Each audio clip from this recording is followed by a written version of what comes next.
Oh, that wasn't supposed to happen. Oh, Stream Deck, you've let me down. Hold on.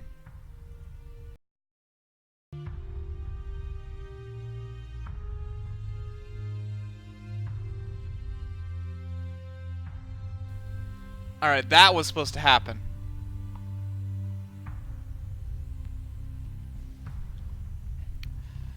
No, the soundboard is not on for the tournament. Don't even joke. Okay. Soundboard is not on for the tournament. It's not happening. Anyways, let's... Hold on. Steam, go away. Actually, no, I don't care. So let's get right into this. First up, we have Deskup and Aster with Unlimited Fleetworks and Rainy Sign versus Kisa, Mies, and Johan with High Intensity Sabos and the Meme Police. And oh boy. Boy, oh boy, are these some fleets. So, before we get into the ships, let's take a look and see if any of them have submitted any descriptors. So Kisa is at number 8, so he has submitted 3 DP carriers are fun, and DME makes them extra super fun and balanced. Oh god. Johan, nothing for him. Deskup is... Which one is Deskup? Where are you at? 29. He's 29, guys. And Aster is 20, who has submitted putting faith in the weakest frigates to shoot the enemy unidentified fantastic objects for as long as possible before perishing in a perfect cherry blossom of debris. Go for a solid DPS on the Centurions while adding survivability in the form of capacitors and reinforced bulkheads to create a war of attrition. And if the goddess of victory is with us, we will come out on top of the bloodbath, allowing our carriers to overwhelm the enemy. Oh boy. So let's take a look at the ships, cause boy these ships are sure something.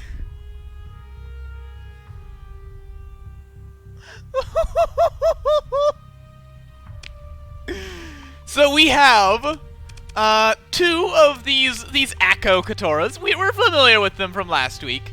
2 Excogitations, an Antimatter, pair of Raphaels, and an expanded missile rack. These are just missile spam Katoras. They're not super surprising. There is, of course, this Diana Veilstri, which is the big brother to the Katora, with 3 Raphael pods, expanded missile racks, and twin Purgatory cannons. Ooh, good lord. Then we have 5 Susi Tilia classes. My mouse is offset? Oh, it's doing that again. Oh, God. No, I don't know. I think I'd have to reboot the, I'd have to reboot something to fix that. Terribly sorry.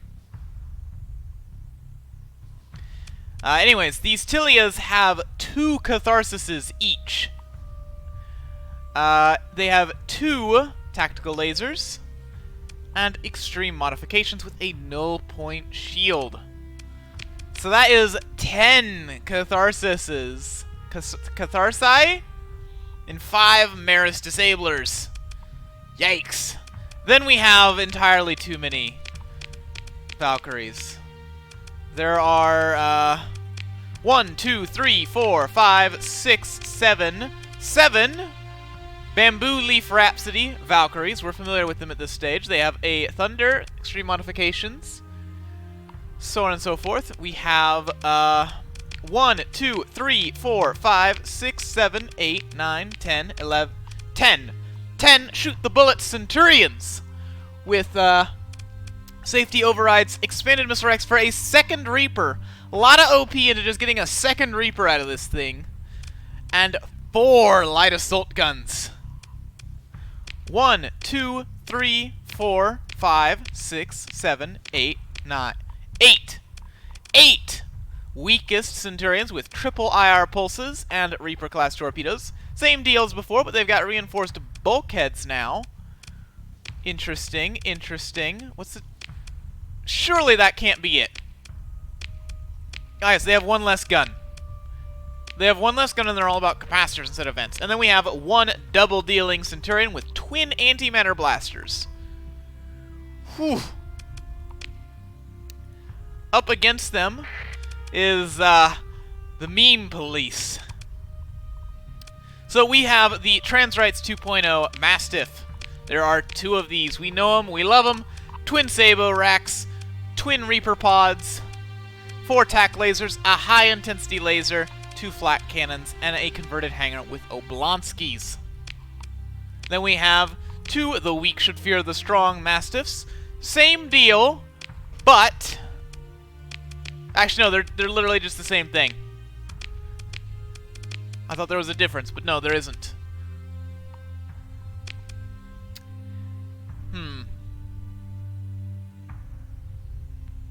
Anyways, we have 3 security langoustines, antimatter blaster, harpoon pod, flat cannon, antimatter, another antimatter blaster, and a burst PD laser with hardened shields. Then we have 1, 2, 3, wait, this is 4, 5 natural selection wanderers, MX phased autocannon, phase lance, microbeamer, flechette, twin linears, 2 reapers, and skinks in a converted hangar with hardened shields. Yes, this is the first match. Then we have, oh god, 1, 2, 3, 4, 5, 6, 7, 8, 9, 10, 11, 10 not balanced Carabaos with extreme modifications, converted hangar, and nav relay. A single mini blaster and Reliant, as well as an Aigret wing. Then we have, oh god, where was I? Over here. 1, 2, 3, 4, 5, 6, 7, 8, 9, 10 Wunderwaffe Carabaos, which have 2 tac lasers and a spooky. Oh god! There's a spooky. Oh. So let's just get into this. Let me see if I remember the controls.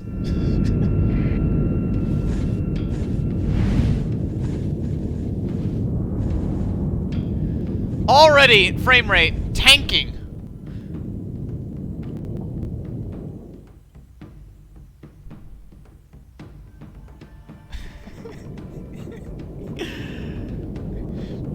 Oh boy!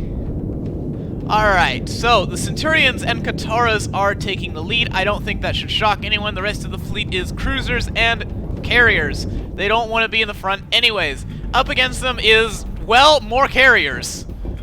Will the Catharses, will they be able to contest the Aigrets? Strong doubt, but it's worth a check. One of the Centurions already going down. Overloaded, fluxed out. Another one died. The antimatter blasters completely destroyed it. Mastiff already claimed. Mastiff wasting its Reapers on one of the Centurions. Carabaos engaging. The junk fire, sorry, the pack fleet just going in hard. Katara activating. Oh my god, one of the Reapers launched at point blank, did not get to arm.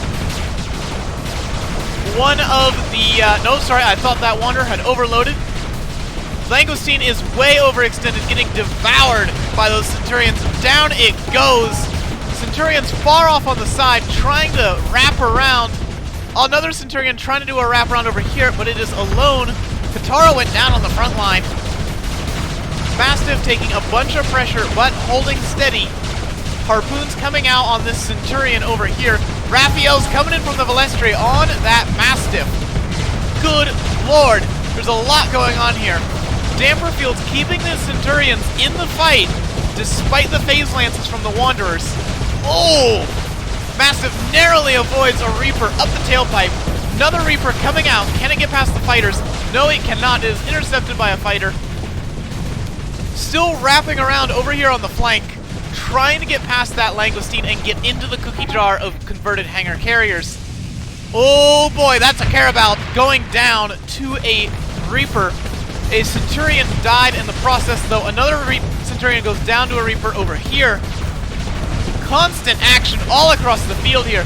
The wraparound is kind of merging with the main line again. The Velestri up on the front line, launching Raphaels into this Wanderer, which is now overloaded, taking a bunch of pressure from various Centurions. Can they put a Reaper in it, though? That will probably secure a kill if they just launch it off. They have not launched off any Reaper into that Wanderer, though, and its shield comes back up. No punishment from the Centurions. Velestri engaging another Wanderer, punishing it harshly with a volley of Raphaels. Another Centurion goes down over here, but it looks like that Wanderer might go down anyways. The Thunders are moving in on it. There is that Reaper that should have been there earlier, but it's too little too late. The shield catches it. Velestri's still in a brawl with this Mastiff. These Mastiffs have consistently anchored the line and kept these Centurions at bay, but this Wanderer might be about to go down unless something really dramatic happens on the fighter front. And with this Wanderer out of the way, these Centurions will be in the cookie jar of all these Carabaos, free to pick them apart. Velestri still going toe-to-toe with Wanderers, and the Mastiff has broken through down south, killed some more Centurions. Centurions are dropping left, right, and center. The Wanderer pulls back. The Centurions do not finish the job.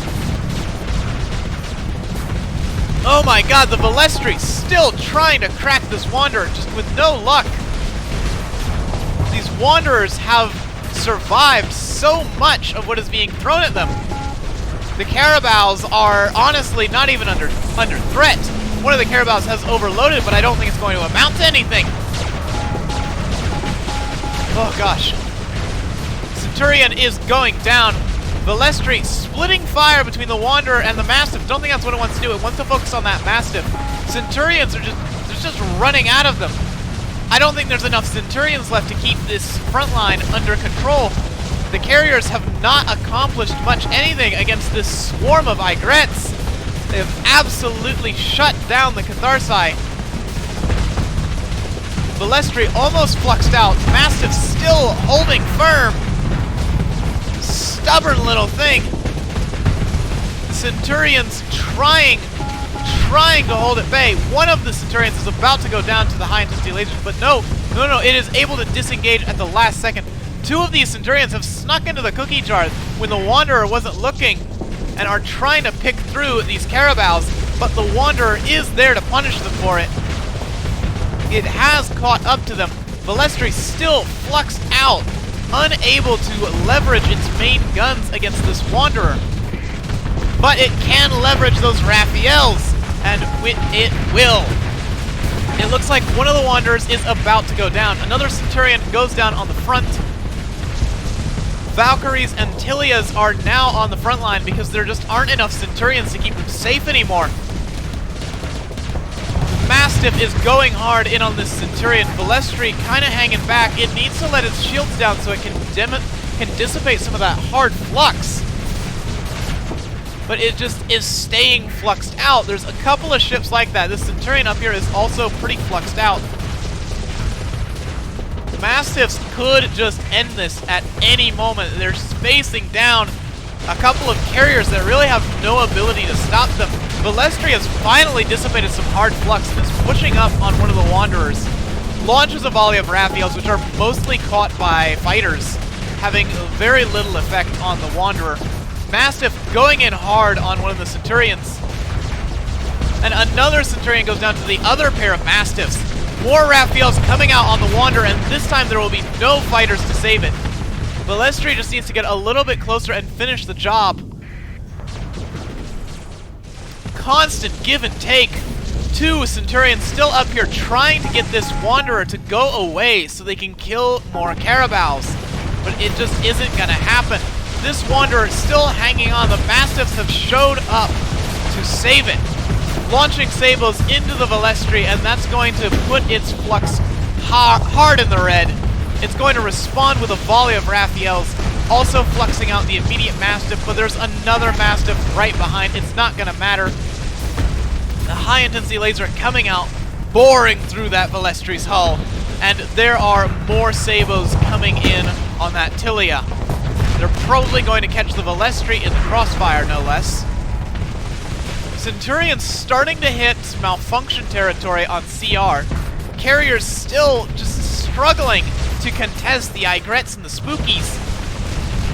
Velestri is hanging on admirably, putting fire into these Mastiffs, but I don't think it's going to be enough by itself to take down. Look at that. One of the Mastiffs is just active venting in front of the Velestri, absolutely T-posing to assert dominance right here. It's just a scattered groups of Centurions left trying to pick off carriers, but they're just not able to. The fighters put up too much of a fight.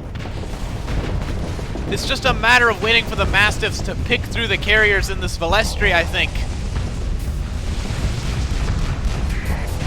This Mastiff is taking a little bit of a beating from that Velestri. The Velestri is putting up a good fight, acquitting itself very well against these Mastiffs. I don't think it will manage to take this one down, though. I would be very surprised, given its current flux. Another Centurion goes down. More Centurions about to go down. And I think this is the fat lady singing, gentlemen. I think this is it. Unless the Catharsis carriers make a massive comeback, this is it. Wanderer pushing up on the carriers.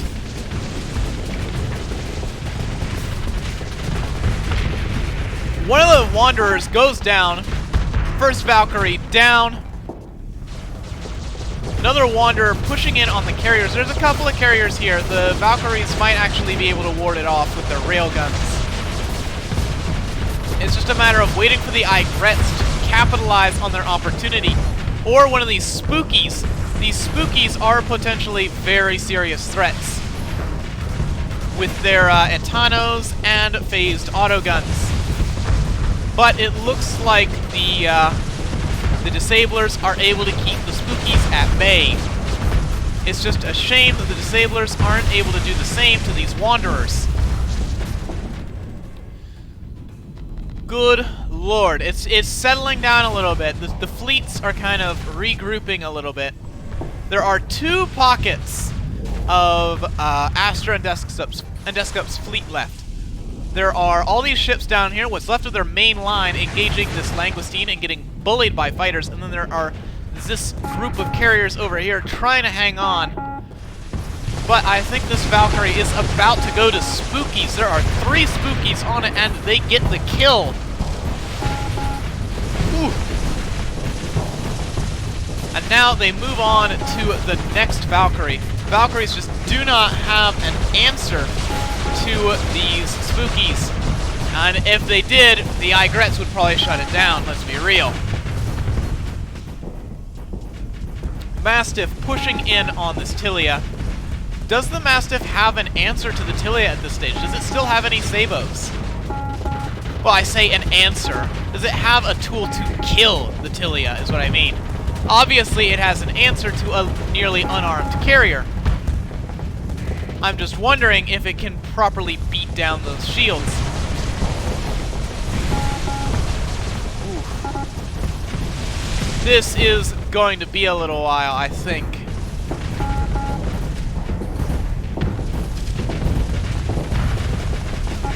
Ooh, Valkyrie giving its side to the Mastiff. Going to take some high-intensity laser fire, but the Mastiff does not finish the job. Oh, no, it does twist the high-intensity laser to get the kill offhand. Another Valkyrie died somewhere else. Didn't even catch that one. Carabal's just a swarm of tankers in the back. Fuel tanks filled with gunships and space superiority fighters. Ooh. Tilia about to go down to the high-intensity lasers. Unsurprisingly, Mastiffs just encircling and destroying. Antimatter blasters bag the kill on that Valkyrie. And now it's just 3 Tilias and another Valkyrie. Here come the Aigrettes. space superiority has been pretty uncontested. There's not an is about it, it just has been pretty uncontested. Time out has hit. All the ships will now be reckless, which will be the end of these carriers. I didn't even think that about timeout coming, but this is definitely it for these carriers. I agree that this has kind of dragged on a little bit. This was a very close match for a little while, but then it was decided, and, well, then it was just waiting for the carriers to go down. Another Tilia, and there is only one left. Well, they gave it a good fight. That could have gone either way for a little bit, but ultimately the Mastiffs anchored the line too hard, and they weren't properly punished.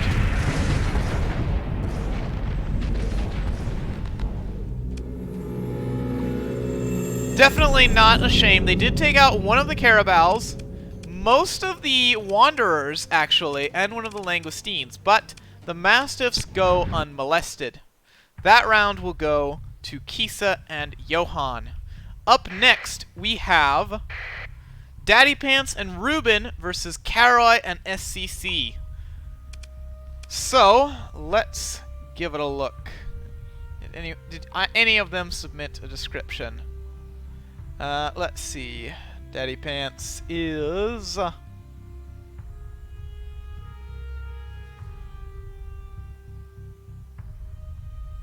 oh my god, where is he? I can't read. I'm blind. DP, that's it. 13. I don't think he submitted it. He did. We learned from our mistakes, reevaluated our options, identified weaknesses, and yes, we just need even more buffaloes for the herd. Oh dear. Ruben, too depressed for quippy quotes. Aww. Cairo and SCC are 2 and... where's Cairo? Where are you at, Cairo? 9. It's 2 and 9, nothing. Alright, let's get into some ships.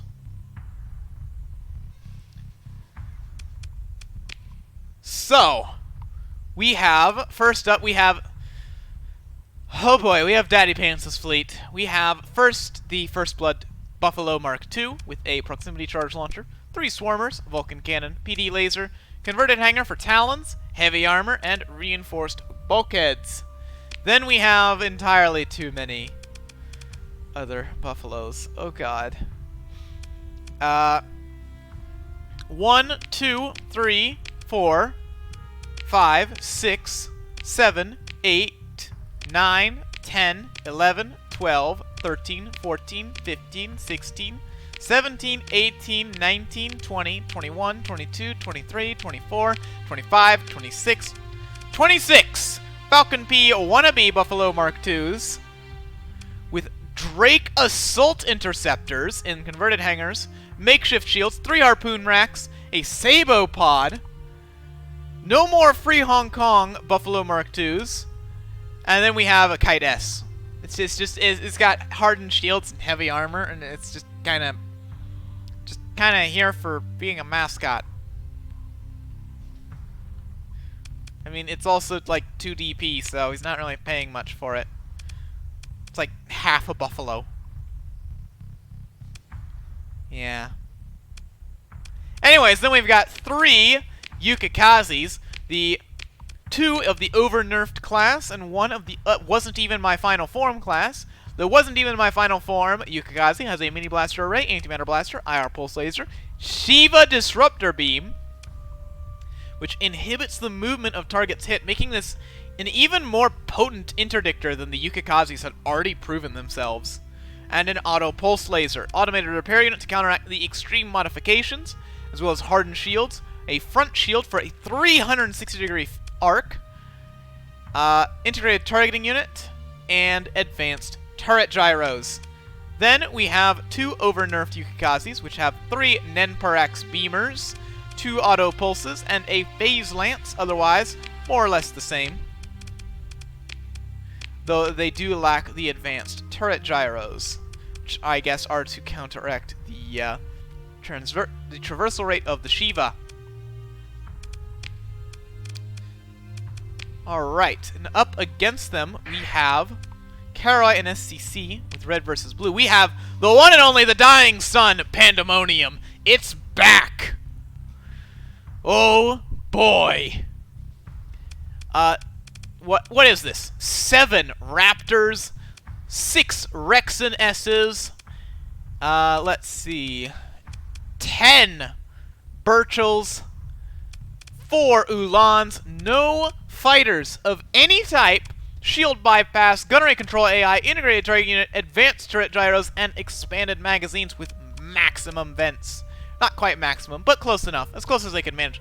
Then we have the War Crimes. They're back.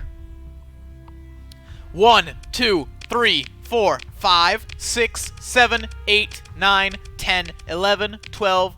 12 War Crime drafts. With 4 banished torpedoes, expanded missile racks, an assault chain gun, heavy armor, aux thrusters, reinforced bulkheads, solar shielding, and an insulated engine assembly. Oh god.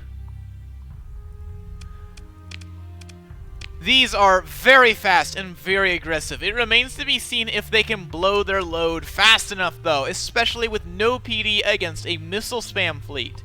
Backing them up, we have 2 standoff Hawks with hypervelocity drivers and rods, as well as an upscaled shield core, Bongo Sea-Wiz, and an integrated targeting unit.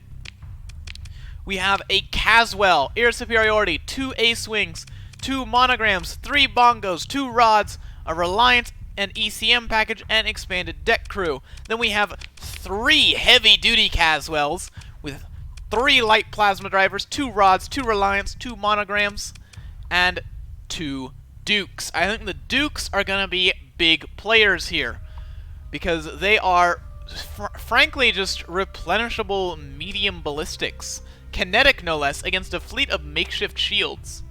And they'll also put some good pressure on the Yukikazes. We also have a Harass Fox class with 2 micro pellets, an upscaled shield core, and a light plasma driver. So let's reset the fleets.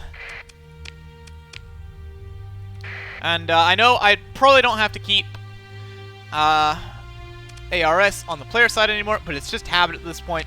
Let's get into it.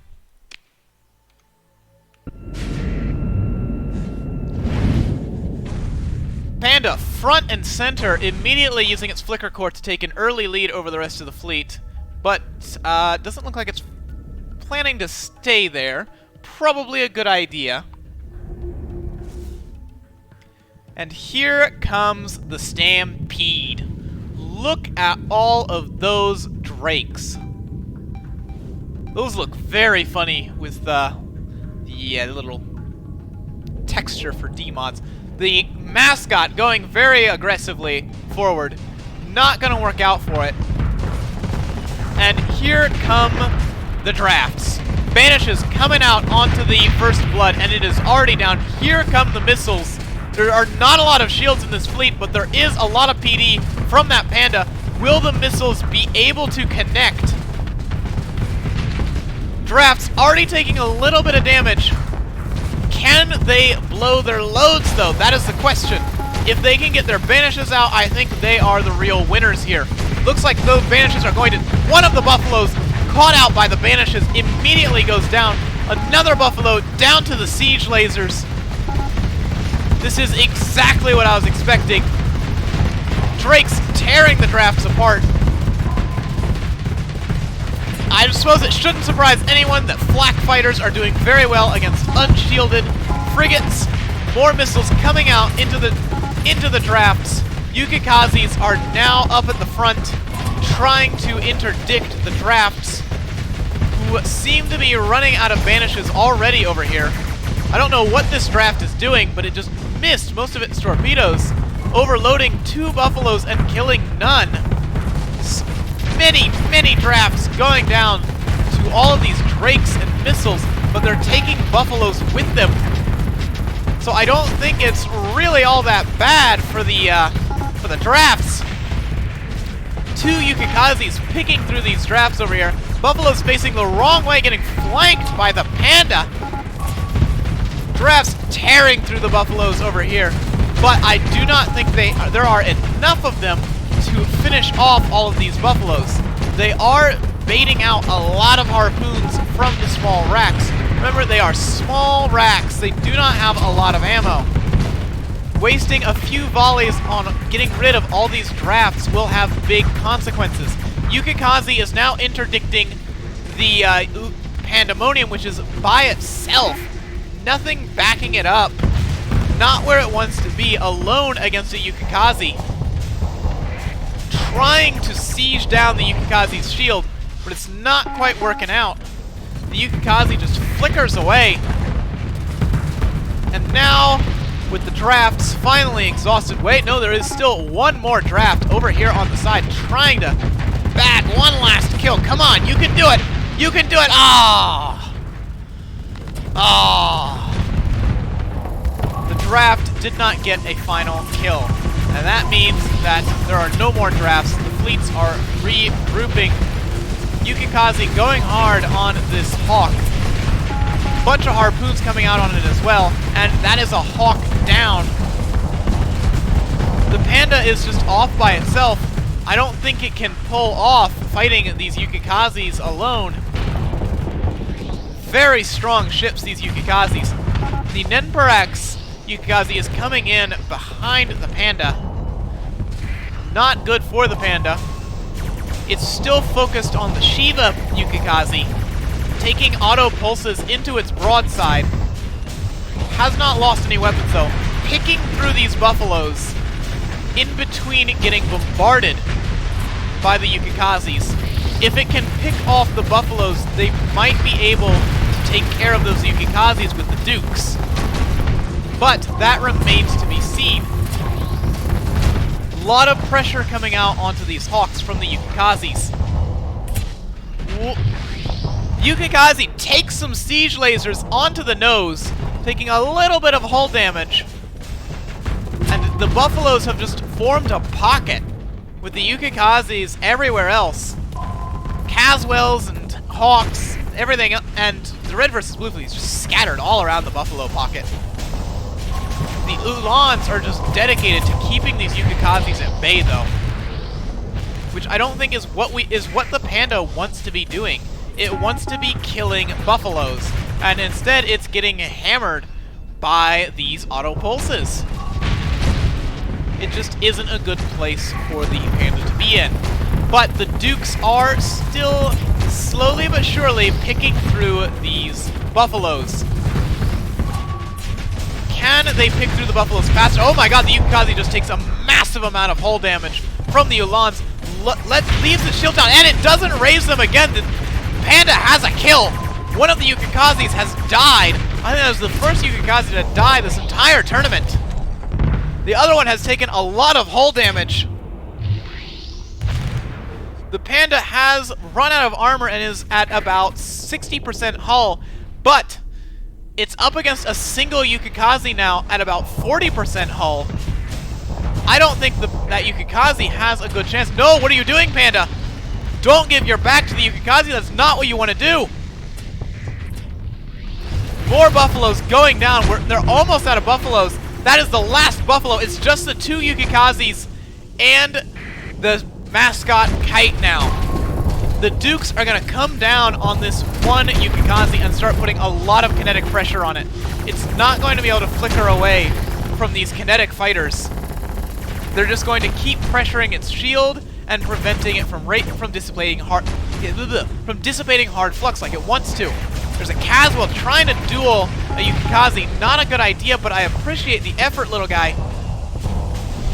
Panda trying to punish that Yukikaze before it kills the Caswell. Doesn't raise its shields. It goes down too. And one Yukikaze remains.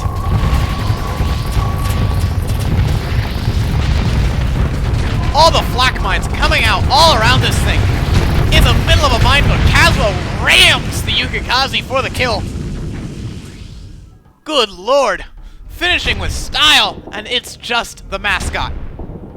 With 33 CR remaining. The mascot stands alone against an entire fleet. And it didn't do it. I don't know how, but the kite lost. Whew.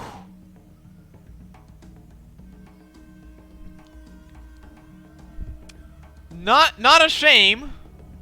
They did wipe all of the drafts, but those drafts did some immediate work blunting the charge of the Buffaloes by baiting out hundreds of harpoons that simply weren't in the air when they could have capitalized on killing hawks or Caswells. And then the Yukikazes just didn't keep their shields up. They didn't respect the panda. And the panda punished them for it. So that round will go to Cairo and SCC, defeating Daddy Pants and Ruben. And next up, we have Archaon and Archangel Mark V versus Hrothgar Heavenlight and Neptix. So, once again, let's check for descriptions. Archaon has submitted, "You thought it was a Diddy Moy Peltus spam, but it was me, Dio!" Actually, there still is a lot of Diddy Moy Peltus spam. Blame Thago for 100 DP changeover limit. I wanted to dab on people with Javanicuses. Javanicuses are good people, just can't build them for shit, by the way. Sorry, Javanicuses are good, people just can't build them for shit, by the way. Arc here, people thought my round 1 enlightenments were too passive. I agree, so I made an effort to correct that mistake with something a bit more reckless. Oh, are we about to see a reckless enlightenment? Oh no. Oh god. Oh, I hope so. I actually hope so. And Hrothgar is 21. Neptix is 30. They have not submitted anything. Whew. Then we have... So let's take a look at the ships. We have 3 Safety Dance Hammerhead U's. These have safety overrides, hardened subsystems, 2 light machine guns, a burst PD laser, heavy machine gun, assault chain gun, sabot rack, and a hammer class torpedo rack. Fairly standard. A fairly standard safety override hammerhead. I don't think there's anything particularly remarkable here. They're just good ships, Brent. We have an OK Beamer Sunder, 2 of these, with 2 Graviton beams, a Tachyon Lance, 2 railguns, and a flare gun with resistant flux conduits and integrated targeting in it. Very interesting. We have 1, 2, 3, 4, 5, 6, 7, 8 Disruptor Peltus with Didimoy Mine Layers, Mining Laser, Tactical Laser.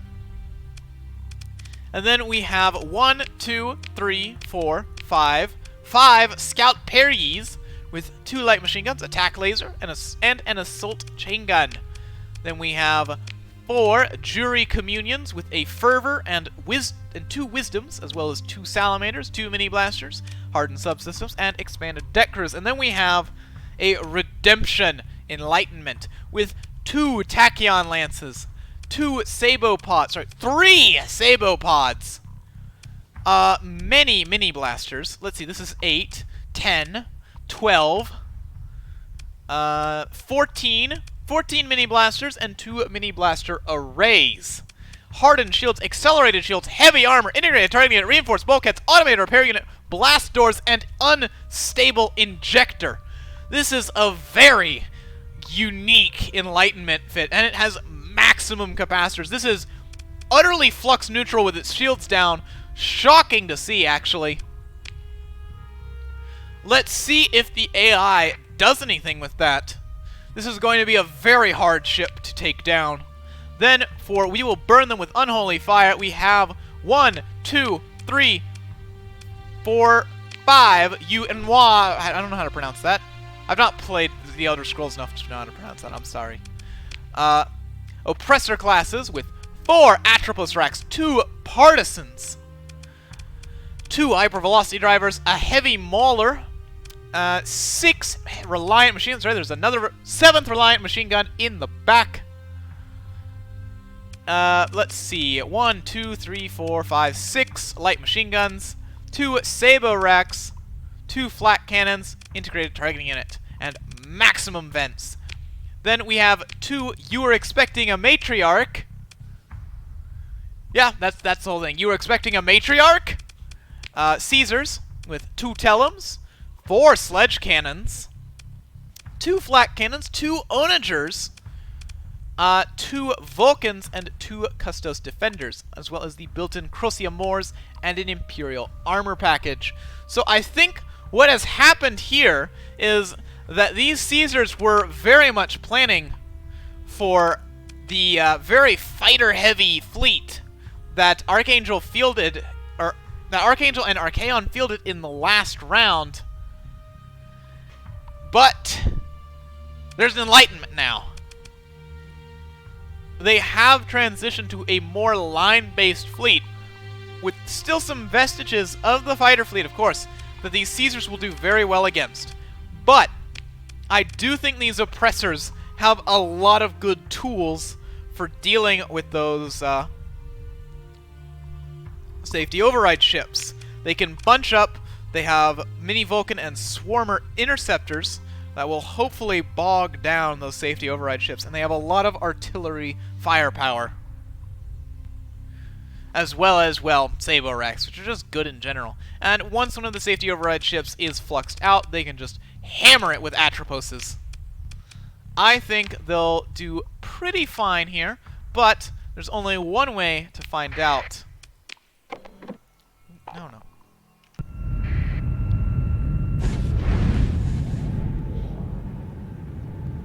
All right.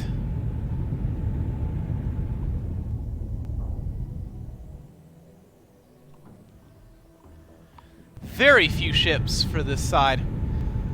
There are a grand total of about 7 ships for this whole fleet, against a very wide fleet. And here they come. Perry's taking the lead, surprising nobody with the hammerheads right behind them. Again, surprising nobody. Fire coming out onto the Perry's, but they're juking a lot of it. Except for this one. This one is taking a lot of punishment. Sabo's coming out onto it. It could go down, but it manages to pull into the back. Didimoy's spraying the oppressors with mines, putting a lot of pressure on them immediately. Hammerhead already taken a lot of damage. Here comes the Sunder. There's a bit of a no man's land that's formed over here. Onager coming out to try and dissuade the fighters. What is that Perry doing? Good lord! What is going on?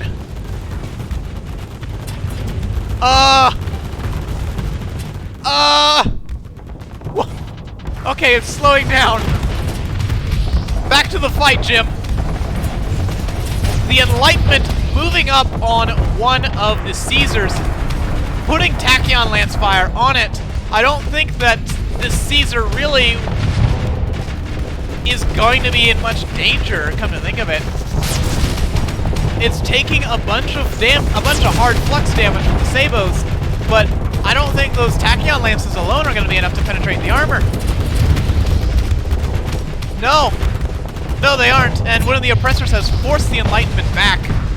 But the oppressor has overloaded, takes the Tachyon Lances to the face. The Sunder is overloaded, not quite overloaded, but it's about to overload from this Caesar. Safety override Hammerhead over here bullying one of the oppressors, which has kind of been isolated. It's between, the oppressor is between the Hammerhead and the Caesar, preventing the Caesar from bailing it out. Shockburster clearing out a bunch of fighters there.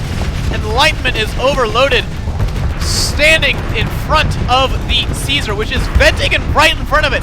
I don't think it wants to do that, but the Enlightenment isn't able to punish it. Instead, going for the oppressor. The Enlightenment is just taking a pounding, and here come the Atropuses, dealing a bunch of damage to the Enlightenment, but its shields are still holding, even if the armor is not. There needs to be some kind of respite for this Enlightenment, or it's gonna go down here. Tachyon Lance carving into the side of the Caesar, taking out one of its banks of sledge guns, but the Crocea Moors still firing. Oh gosh, things are settling down a little bit. Aside from this ongoing duel, between the Enlightenment and the Caesar, which is starting to wind down as the Enlightenment has found a little bit of space to disengage. Trying to keep some fresh armor facing the Caesar. And here comes one of the safety override hammerheads, exactly what the Enlightenment needed to bail it out. Still sneaking Tachyon lance shots past the shields on that Caesar, dealing solid hull damage. The Caesar just doesn't know where it wants to put its shields. I don't know what it's trying to defend from, but it's not defending from the Tachyon lances, and that's hurting it quite severely. The other Caesar over here is simply surrounded by destroyers and frigates. Oppressors trying to keep the fast movers at bay, but this oppressor is very near to going down.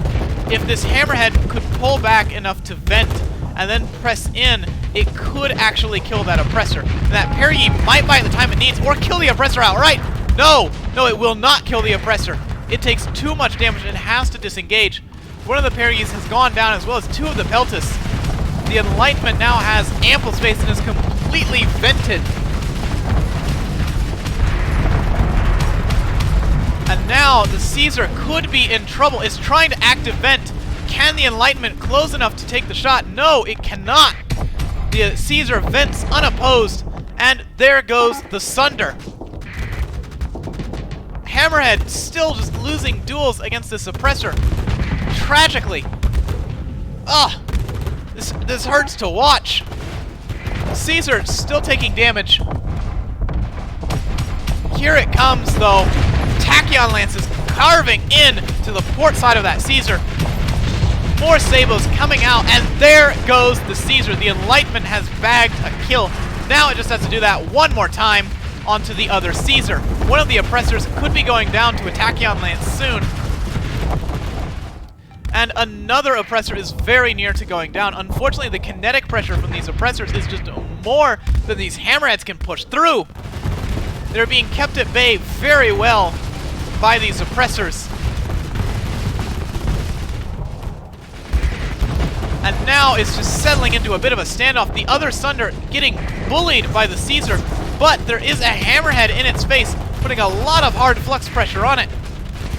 Oh god, one of the oppressors might be about to go down to the Enlightenment. Tachyon lance is coming out. I don't know what that one was shooting at. It wasn't the oppressor, and it didn't do anything. One of the oppressors went down. Where was it? Was it the one down here? It was the one down here. The hammerhead finally did it. The oppressor up here goes down to the fighters. Oppressor over here goes down to the Enlightenment. The Enlightenment might sweep this. I don't think the Caesar has enough firepower or flux to keep this entire fleet at bay by itself. It's isolated from the sole remaining oppressor. Sorry, there are two remaining oppressors, but they're both isolated from the Caesar a little bit. One could get back to the Caesar with a little bit of fighting, but will it be able to? There are frigates and carriers on all sides of it, and a hammerhead waiting to swoop in. Oh gosh, this Enlightenment is coming in from behind the oppressor. Watch out behind you, oppressor. Oh no, he has AirPods in, he can't hear us, and he's been tack-lanced. Oh my goodness. Fighters still pressuring the Caesar. It's starting to take hull damage. The armor package has been broken. This oppressor getting bullied by this Enlightenment, but I don't think that should shock anyone. It's a battleship against a cruiser. And the other oppressor is also taking a pounding. It is not able to leverage its artillery firepower against the hammerhead properly, and the hammerhead is punishing it. There are just too many targets for this oppressor. It can't keep its shield focused on the hammerhead. It can't keep its artillery fire focused on the hammerhead. It is putting some good pressure on the hammerhead right now, though. In return, there's a Sunder coming, hitting it from behind, and two parries with assault chain guns, ripping it apart. One of the peltas went down, as did one of the hammerheads. And there goes the last oppressor. It's just the Caesar against the world, going down with the ship. Here come the fighters. Shockburster clearing them out. But there's yet more fighters. Another Shockburster coming out. Still does not clear out the fervors. They're coming back for more, firing their litany throwers. And here are the safety override ships. Assault chain guns hammering it. The Enlightenment waiting for its turn. All it needs is for that hammerhead to get out of the way, and the tack lances are good to fire. And here they come. The mini blasters have opened fire, and there are the tack lances to finish the job. The Caesar goes down.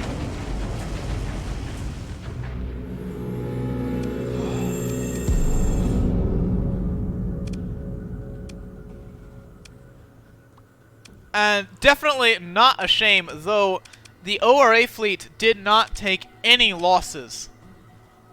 The Hammerheads paid quite a toll, but I don't think that should shock anyone with, well, safety overrides. And up next we have the Cart and Vera versus Paul, Khoffart, and Nate. You know the drill. Give me a moment.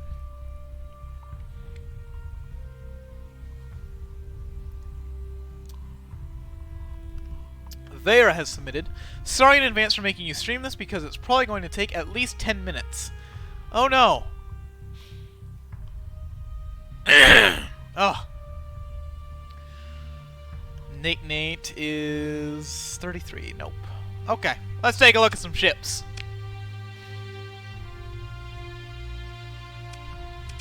So we have, oh god, I'm sorry, Surge, Caesar class.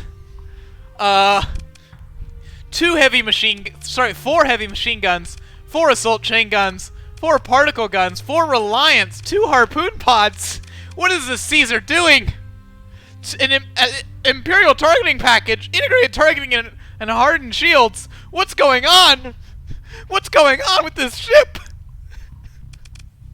Advanced turret gyros and gunnery control AI. What is the Caesar? Then there is the standard Gladiator Caesar as well. Double Caesar from Cart. An Onager Merv. 2 Tellums. 4 heavy pulsars. Custos. 2 Vulcans. 2 Flax and a Burst PD. There's a slot in the back there. There's a Custos on this one. I've never noticed that before. Imperial armor package, integrated targeting, and heavy armor. This is our 4,200 armor Caesar. Big dick energy. The ship. I'm sorry. I can't get over this safety override targeting package Caesar. It doesn't have safety override, but this is unmistakably a safety override build. Just without the safety overrides. Oh god. We have a Saturation Praetorian, Tellum, Sagittarius, Particle Gun, Custos, 2 Siege Mortars, Converted Hangar for Flamens, and 2 Javelins with maximum vents. I'm gonna keep coming back to this ship. This is a ship that I think every time I look at it, I'm gonna find something new and crazier than the last time. Like, this thing has maximum vents. Really going for that safety override feel. Going over the target package effects. The targeting package effects increases non-PD weapon range by plus 400. Flat. So that doubles the range of these assault chain guns. PD weapons have their range increased by 250 flat. Not quite a double on these heavy machine guns. They do count as point defense. They are not receiving the full bonus that the assault chain guns receive. It reduces top speed by 5, increases the zero flux boost speed by 15, reduces projectile speed, reduces weapon recoil, reduces non-beam turret turn rate, and increases target leading. This also modifies the shock burster to have increased range and more damage at the cost of more flux. This is a thing. I don't know what to say about this. Like, double range assault chain guns. Double range assault chain guns. Good lord. And then there's also a 60% increase in range from the ITU. Then we have a Nero King Cobra. 2 lightning guns, high intensity laser, Locust, SRM launcher, ion beam, integrated targeting, advanced turret gyros, a bunch of PD lasers, and a harpoon pod with 3 constrictor support wings, as well as a death rattle support fighter. Then we have 3 Spartacus Langoustines, Antimatter Blaster, Sabo SRM Pod, dual flat cannons, 2 Sabos, sorry, not 2 Sabos, 2 PD lasers, and a Constrictor with hardened shields and extended shields. 1, 2, 3, 4, 5, 6, 7, 8, 9, 10. 10 Gannicus Clementines with a Lightning Gun, 2 Reliance, 2 PD lasers, and a Reaper with Integrated Point Defense AI, Hardened Subsystems, and Hardened Shields. Integrated Point Defense is a very interesting call to try and make these Reliance more relevant. And then up against them we have the Khoffart Accord, and Blackrock and Midline sucks. Khoffart has brought 1, 2, 3, 4, 5, 6, 7, 8, 9, 10, 11, 12, 13, 14, 15, 16, 16 elite brawlers. Fairly bog standard ships, these. Heavy Mauler, Hypervelocity Driver, 2 Reapers, Integrated Turning Unit, and Resistant Flux Conduits with maximum vents. Very good artillery frigates, as much as a frigate can be an artillery vessel. And then he has 1, 2, 3, 4 escort monitors with 2 tac lasers, extended shields, and of course the built-in flux shunt. These will hopefully anchor the line pretty well, but I don't think they'll stand up to that Caesar at all. At all. Whoa. We have 1, 2, 3, 4, 5 Hog Valkyries. Oh, sorry, we have 3 Hog Valkyries, 2 Thunder Valkyries. Both have 2 Light Phase Lances. The Hog has Warthogs, the Thunder has Thunders, and then there are 2 Khopesh Valkyries with, well, Khopeshes. There are 1, 2, 3, 4, 5 not a carrier Typhiuses with a Crate and Hellbender, as well as expanded deck crews and hardened subsystems, as well as 2 SPLs. Then, of course, the Morpheus, the mascot Morpheus. It's here. It's still here. It's not going anywhere. Let's I wanna see what these Caesars get up to. 'Cause oh boy.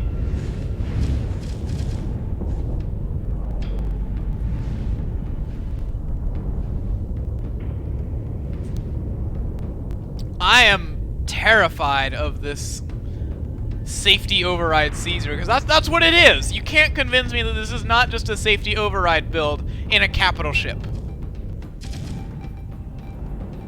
Here comes the Morpheus leading the pack. Probably not where it wants to be against all these hit scan lightning guns. I do not suspect it will have a very good time, but the AI is too good. The AI actually intercepts the lightning gun projectile, because there is a projectile. It is just extremely fast, sending the Clementine flying. Oh my god! Slamming into the side of the Caesar, and it is dead! The Morpheus has already won in our hearts. Immediate victory for the Morpheus. I don't care what happens in the rest of this fight. That Morpheus has won. Monitors moving in on the Gladiator Caesar, trying to lock it down while the artillery fire starts coming in. Gladiator Caesar has already taken a lot of hard flux, considering what it's up against. Langoustine taking a bunch of punishment from the Morpheus, I believe. Yes, the Morpheus bullying this Langoustine over here. The Morpheus has found its brain. Reaper coming in on the Caesar, intercepts it. Another Reaper coming in right behind it, also intercepted. Still more Reapers. The Reapers just keep coming. One more for the road. Another one coming in, and that one actually connects, blowing a hole right into the starboard side of the Caesar. Morpheus still kicking, still fighting that Langoustine. There is a Clementine way out over here, kind of buying some time for the capital ships. Brawlers putting artillery pressure on that Caesar, which is spending its onagers trying to keep the relatively light fighter presence of this fleet at bay. And oh god, remember that light fighter presence I mentioned? It is not light anymore. Here comes the Typhoeus' wings, here to punish, coming in right on top of that King Cobra. But it does have a Locust. This King Cobra is uniquely suited to clearing out these fighters. Monitor's keeping the Caesar's attention and allowing the Brawlers to do their bloody work. But the Brawlers are not putting pressure on the Caesar anymore, not what they want to be doing. Monitor very close, not taking a lot of damage because it is a Monitor. It does have a Fortress Shield, and they are hardened shields. Let us not forget, Shock Burster kind of wasted on the Monitor, still just not caring about the full might of this Caesar leveraged against it. The Morpheus is over here fighting a pair of Clementines, not what it wants to be doing, but I feel like we have to keep an eye on the Morpheus after that just absolute yeet kill. The Brawlers just not pressuring these capital ships like they need to. They're playing too passively. I don't know what they're going to do about all of this, but they need to not play a CR war here, which is what they are doing right now. They will lose a CR war. This Brawler is beating up a Clementine. Wastes a Reaper on it, though, unfortunately. Unfortunate. That was that Brawler's last Reaper. Monitor's pushing up again, but the Brawler's too afraid to follow in. Not firing at all on these capital ships. Well, a little bit of fire coming in on the Caesar now from two of the Brawlers. Now that one of the Monitors is putting pressure on it. Here comes more Reapers. I don't think there's enough Reapers to saturate the PD net again, but I say that and they just keep coming. The thing about so many fighters with Reapers is that they just keep coming. Where is that Morpheus? What is it up to? It's still fighting Clementines. I don't think we're going to see anything else out of that Morpheus.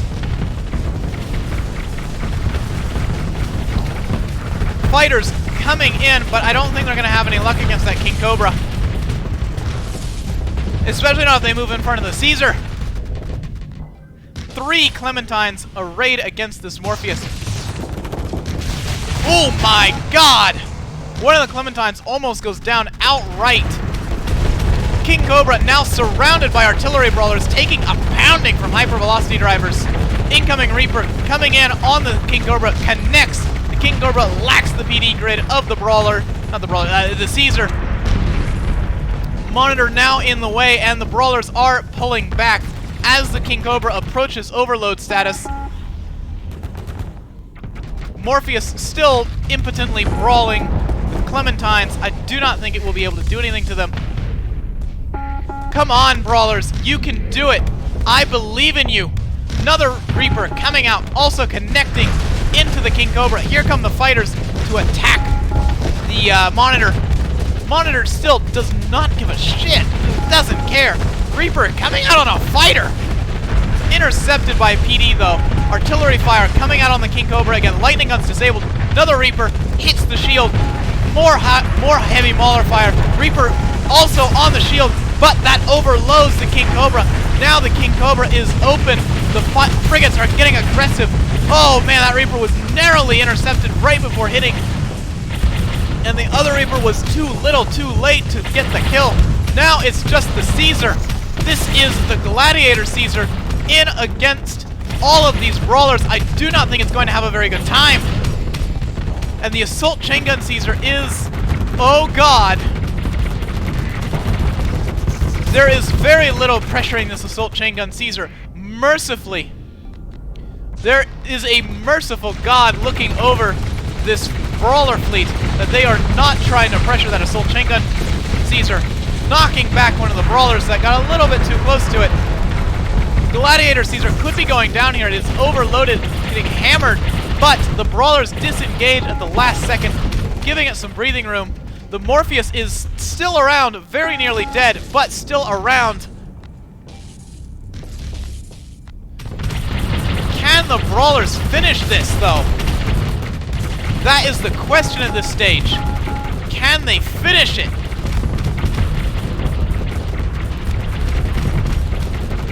Couple missiles coming out, saturating the heavy machine guns. They want to be shooting at this Monitor, but they're shooting at missiles instead. Monitor goes down to the Assault Chain Guns. But now the Brawlers are in to party and the Caesar's main batteries are not brought to bear on all these brawlers. It is stuck trying to broadside them and taking a little bit of armor damage for it. Using its shock burster to keep that monitor away. The monitor wants to buy its attention. I don't think those Reapers are going to find any success against this particular Caesar. Brawler's putting a lot of pressure on it. Monitor goes down. This is just a hard counter to all those monitors, but I don't think it has a very good answer to all of this artillery fire. The Gladiator Caesar is over here functionally on its own now. The Morpheus died when I wasn't looking. Presumably it went too hard in on one of these langoustines. The Brawlers are very low on CR. They're about to enter malfunction territory. No, sorry, they are in malfunction territory. Starting to lose guns to malfunction. They need to get very aggressive, but they are about to get reckless. Can the Caesars finish this job once we go to timeout? Because we are about to go to timeout. In 10 seconds, we're going to timeout. Still more Reapers coming out of these Brawlers. Where do they get them all from? Timeout is out. The Assault Chain Gun Caesar is overloaded, getting hammered by heavy maulers, but the overload is over. Here come the heavy machine guns and the Assault Chain Guns firing away, but most of them have been disabled by the maulers. It's a disaster. I don't know why.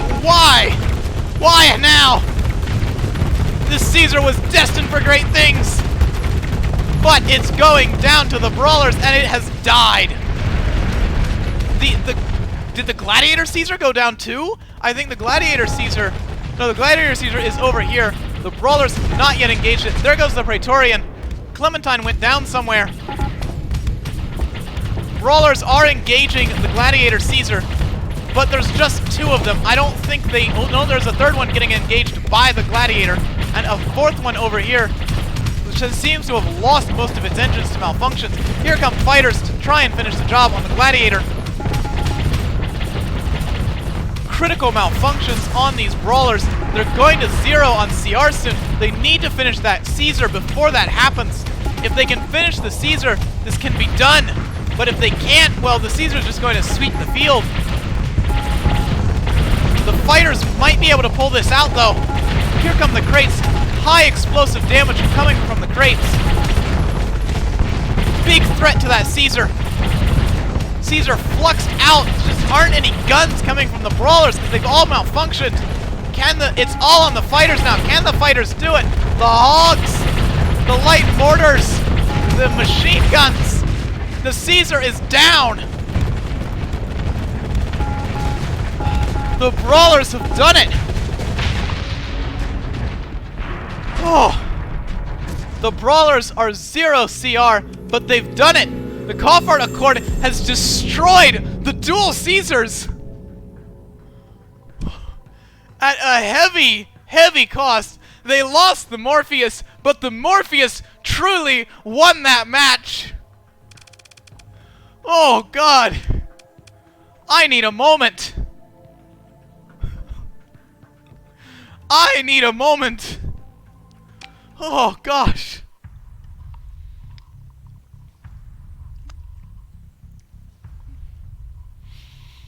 Oh, gosh.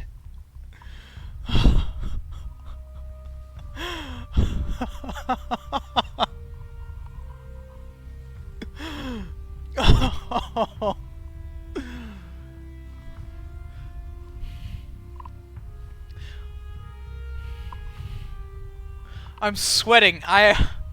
Oh, God. What a fight. Okay, I had expectations for the Assault Chain Gun Caesar, and to an extent it delivered, but it just couldn't deliver quite as hard as those Brawlers did. Up next, we have Zen and Hunts versus Nia and Night Chase. Zen and Hunts with straight-up Pathers and the Cursed Crew. Oh boy, let's take a look. Zen is number 10. The Javanicus too slow in this new path or age. Our engines will glow red with the blood of our enemies. Lud wills it. Hunts is number 11. Zen said I should stop spamming. I'm sorry. Apology accepted hunts. Versus Nia and Night Chase. Night Chase is 28, Nia is 24. They have not submitted anything. So let's get into the ships. We have a heavy Paladin winghead, safety override winghead, twin heavy machine guns, twin assault chain guns, ion cannon, and a high intensity laser. PD is for chumps. Maximum vents. It is very nearly flux neutral, even with shields up. Let that sink in, ladies and gentlemen. Shields up, this thing is damn near flux neutral. Oh, this is a mean ship. Then we have 3 Crusader Argentavises, max vents, safety override, still no PD, assault chain guns, heavy machine guns, ion cannon, and antimatter blaster.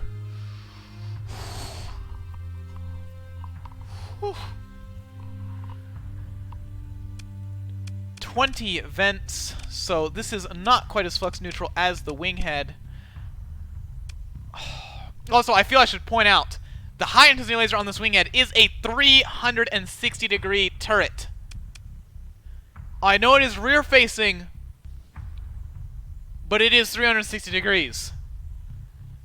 Terrifying. Then we have 1, 2, 3, 4 Fanatic Nailers. These have a heavy machine gun, antimatter blaster, and phase lance with safety overrides and armored weapon mounts. Again, max vents. Again, nearly flux neutral, even with shields up.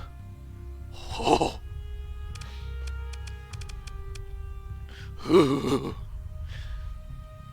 This is a spooky, spooky fleet. Then we have a Blessed Eagle with safety overrides, max vents, assault chain gun, 2 heavy machine guns, an antimatter blaster, ion pulsar, 2 hammers, and actual PD lasers. For shame. Definitely flux neutral, this one. Definitely flux neutral, even with shields up. Terrifying. We have a Blessed Hammerhead with 2 light dual machine guns, 2 assault chain guns, and 2 hammers with expanded missile racks and safety overrides. Not quite max vents, still flux neutral without its shields. This is a very platonic hammer safety override hammerhead, and there are 4 of these. Which round is this one? This is round number 5. Then we have 2 Blessed Albatrosses. These have safety overrides, 2 hammers, and 2 heavy machine guns with integrated point defense AI, and of course their built-in flak drones. Very interesting decision. Definitely flux neutral though. Lot of flux neutral safety override builds in this fleet, and I am fearful, ladies and gentlemen. Fearful. Oh gosh. We have 4 Blessed Alistors. Safety overrides, hardened subsystems, 2 light dual machine guns, antimatter blaster, ion cannon, and a hammer. And then we have a single Cursed Valkyrie with a Khopesh, 2 Vulcans, 2 tac lasers, and of course, converted hangar. Up against them, we have a Praise M. Shadowy for making this beautiful murder machine, Varder, 2 I'm Back Baby Charybdises, The Lion King Lions, 2 The Better Loadout with Better Guns Lionses, a Catch Me If You Can Fox, 2 of those actually, and a Ace of Hearts Caswell. Let's take a look at him.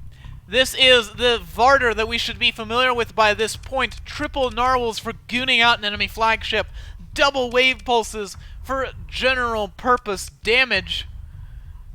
4 Storm Blasters for shutting down fighter spam.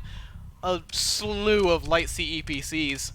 Let me try and count these. About 9 of them. Yeah, about 9 of them. 2 Sabos tucked in this middle, and of course the built-in Mega Chain CEPCs with max vents, integrated target unit, hardened shields, expanded magazines, stabilized shields, gunnery control AI, and a flux distributor. Then we have 2 I'm Back Baby Charybdises with 4 5 light CEPCs, hardened shields, integrated targeting units, 2 medium CEPCs, a wave pulse cannon, and 2 sabos with a wing of wraith drones, skinwalkers, and kobolds. The Lion King has 2 heavy maulers, 2 heavy autocannons, no missiles, and 2 ace wings, of course the built-in siege cannon, 2 electron rifles, and 2 Vulcan cannons with heavy armor and INTU. The better Lion has a monodrone, 2 pellet guns, and is otherwise the same. The Catch Me If You Can Fox has 2 micro pellets, integrated targeting unit, and maximum vents. And the Ace of Hearts Casual has 2 aces, 3 electron rifles, 4 Vulcans, and 2 harpoons. Let's keep an eye on the CR of Zen and Hunts, cause oh boy. Oh boy.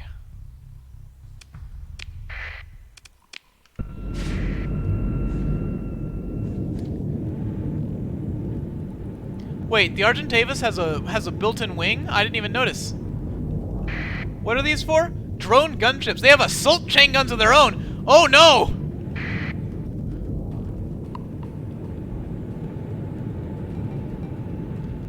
Oh no!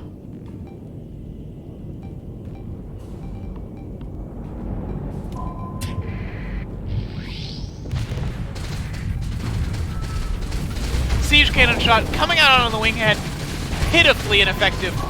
Aces coming out, hammering those Allosaurs though. Allosaur's taking a bunch of immediate hull damage. One of them could be going down. It's trying to get away from the Aces, but it's just separating itself from the rest of its fleet, taking ever more damage, and the Allosaur is down. Here comes one of the hammerheads, trying to engage the Lion, getting hammered from the side by the Varder. But it positions the Argentavis in between it and the Varder, but the Argentavis just gives its ass to the Varder. Not what it wants to be doing. Hammers coming out onto the Lions. The Lions doing its job and tanking. Argentavis taking a pounding. Other Lions getting bullied by the Winghead. Winghead going to bag its first kill of the fight. One of the Foxes goes down. Varder trying to control all of these safety override ships coming up on it. Lions goes down. Missiles, missiles, missiles coming out all over the place onto these Lions as they're struggling to keep the torpedoes at bay, especially with all the EMP damage coming out. Another Allosaur goes down. One of the hammerheads about to go to the Varder. Varder is down. Oh gosh. One of the Lions is overloaded, but it has successfully disengaged. Hold on, I need to turn the audio down. This is very loud.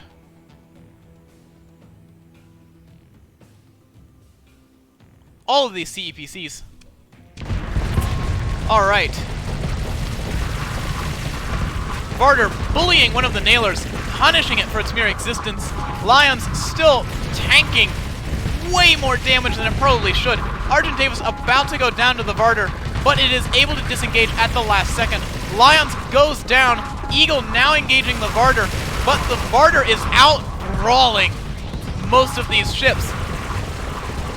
If it just kept its shield up better, it would sweep the floor with some of these smaller ships. They are trying and failing to out-brawl the Varder, and they just can't do it. But the Varder has finally taken a good chunk of hard flux. It needs to get that Argentavis off of it. There is another Argentavis. This is the Varder's opportunity to kill it. Fighters killing one of the nailers, and another nailer goes down. Those aces doing a lot of work against all of these safety override ships. Varder absolutely domineering this flank. The Charybdis is trying to keep these hammerheads at bay, but there's just too many of them. Luckily, the Lions is there bagging the kill for them with no hull remaining. It is a stiff breeze away from dying, and that's going to be the end of the Lions, unfortunately. There is just a Caswell left. No, sorry, there is still a Fox keeping one of the Albatrosses distracted, but the Albatross is too fast. The safety overrides.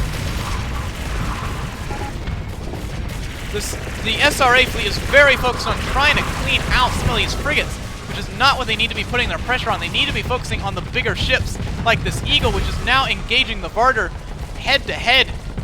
The Varder needs to respond in kind with its main guns. Charybdis is spinning in circles, presenting their asses to these safety override ships, not what they want to be doing. The Winghead is almost fluxed out. Argentavis getting in aggressive on this Varder, paying a bit of a price for it, getting bullied by fighters. Eagle coming back for another round on the Varder. Valkyrie has been disabled. Charybdis is struggling very hard. They are barely holding their own. The Caswell taking pressure from the Winghead. The Varder just hasn't put enough pressure on a lot of these ships, and it's not using its torpedoes liberally enough. One of the Charybdises has gone down, the other Charybdis goes down, and it is now Varder against the world. Can the Varder at least finish off this Eagle, though? Can the Varder at least finish off this Eagle? Come on! The safety override ships are now in malfunction territory. You can do it, Varder! The Eagle is down!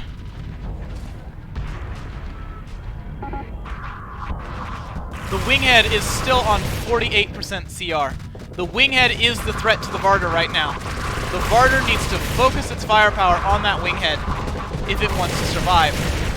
But it looks like the Varder has actually lost engines. No, the engines are back, and it turns around facing away from the Winghead. Not what you want to do. Wrong move. Now it is going to be devoured by these hammerheads. Lowering its shields because it is almost fluxed out.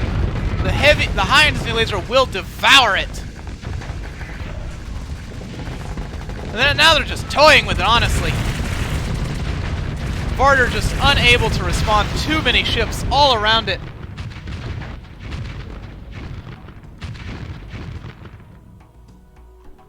That was a very good showing from SRA and ARS, but they could not pull it off.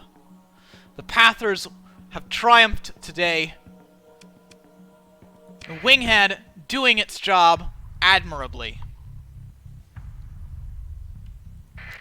And up next, we have Bulbasaur Wizard and Connortron 7 versus Dancy 212 and Knight of Tigers. Bulbasaur Wizard with... actually, no, let me check for descriptions first and foremost. Usual drill. Knight of Tigers, player 19, no. Bulbasaur Wizard is 40, so that's a no. Dancy is 15. There is 3 known sizes of weapons in Starsector.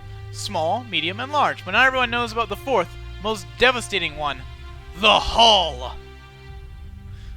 Oh dear. And Knight of Tigers is 19, so that's a no. So, let's take a look at Bulbasaur Wizard. Yes, this is Bulbasaur Wizard and Connortron's fleets. Maybe a bit extreme, and the Anvil Industries Pride fleet. We have a reliable red Maelstrom with an Ibis in the front.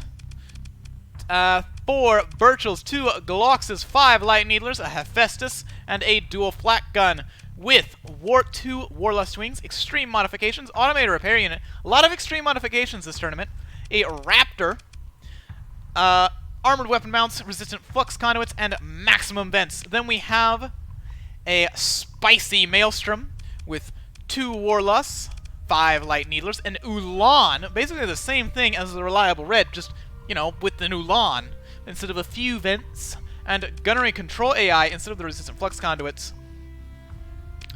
Oh boy. Then we have a Defender Screen Fractus with a Thrush, 3 Ibises, and 2 Valiant Wings. 2 Distract Vapors with 2 Ibises, a Graviton Beam, and an Ion Beam. Very annoying little things, these. We have a Yellow Snow Europteris with a Pharaoh Cannon, 2 TAC Lasers, a Mining Laser, and 2 Ion Torpedoes. The Germa 985 Europteris with a Gale Battery, 2 Sabo Rex, 2 Railguns, Micro Argus, and ITU. Max capacitors on both Europterises. The old rusty milk convergence with Hellbenders, Crates, Taipans, and as many SPLs as he could fit, with 2 burst cannons for PD, a Shrek X Donkey Typheus with 2 Crates, a pair of Particle Lances, and a pair of Shredders. No missiles on this one, but ECM package and hardened subsystems. The Shrek X Streamer Typheus with 2 Circuits, same deal. 2 of those, sorry. A Curly Goblin with 2 Particle Lances, an INM, and... 3 Particle Lances. Hold on.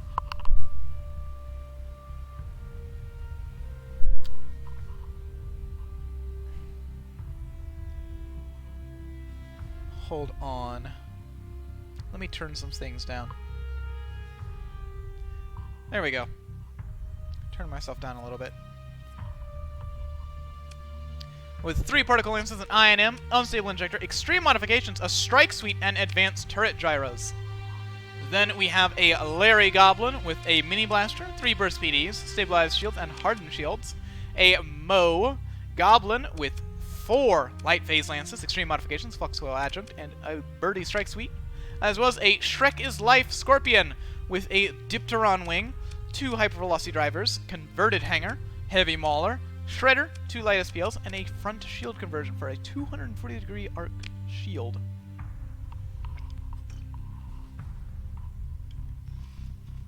And up next, we have Dancy and Knight of Tigers with the Science Slap and a fleet that will slap you, maybe. We have the I Come In Like a Wrecking Ball, Nemean Lion with, count 'em, 3 singularities. 3.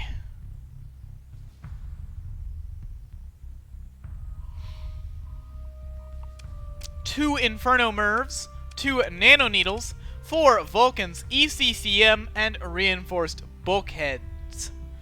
This is a ship. Oh God.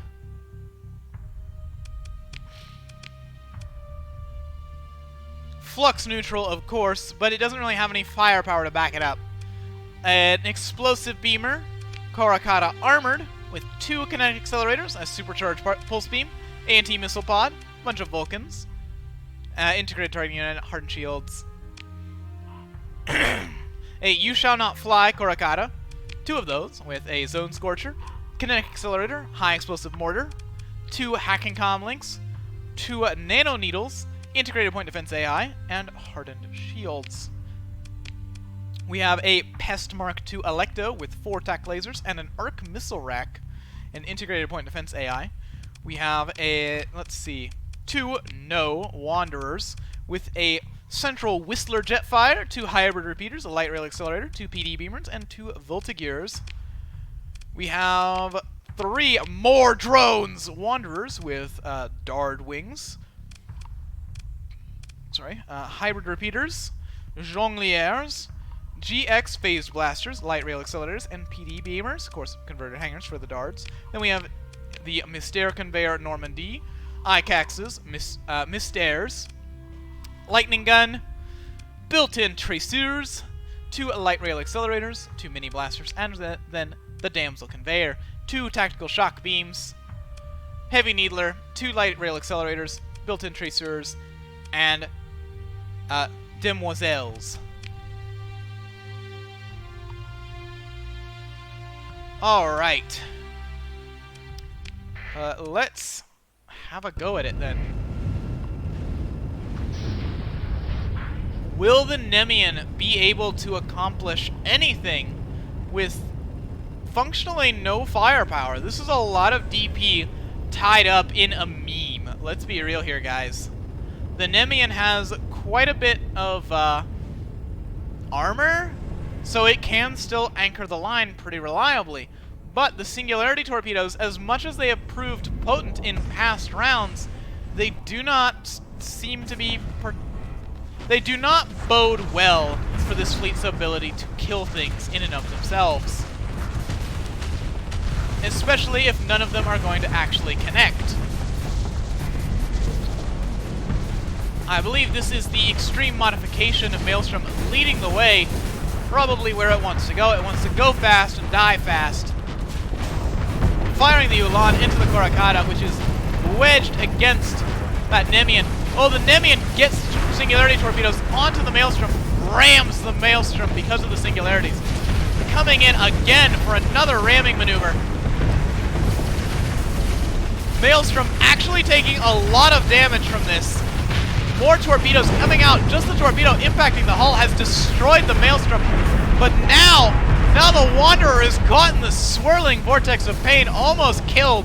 Korakata takes a beating too. Nemean venting, because it took a bunch of impact damage onto the shield, jukes the Circuits somehow. More torpedoes coming out onto the Maelstrom. Another ramming maneuver from the Nemean, imminent. More torpedoes coming out. The Singularity Torpedo Launcher disabled. One of the armor modules has been destroyed.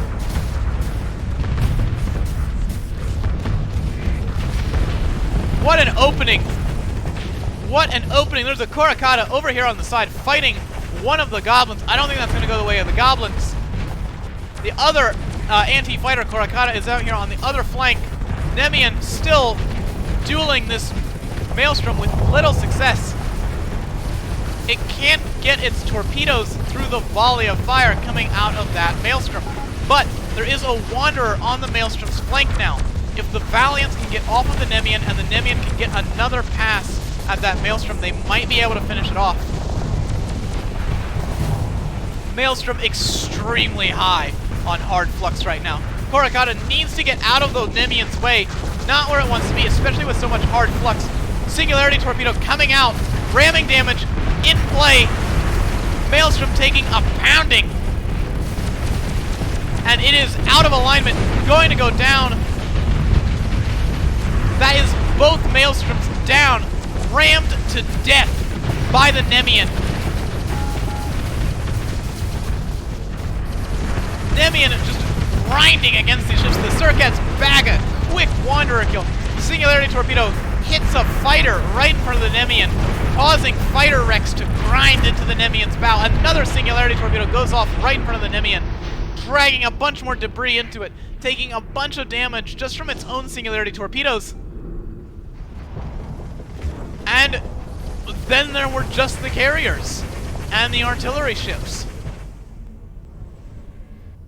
Things have quieted down now, but this is not what they want. With such a tight pocket of ships, one of those Singularity Torpedoes could spell disaster, but the Singularity immediately fizzles out somehow. Yep, these Singularities are just immediately fizzling out when they hit the carriers. Not sure why. Circuits making another pass, raking these ships with all kinds of kinetic damage, but hitting mostly hull. Unfortunately, another Singularity Torpedo comes out. Typhoeus has an Omni Shield, not as easily foiled by the Singularity Torpedo as the Maelstroms were. Ramming into the Typhoeus, Korakata slams into the Fractus, killing it as well.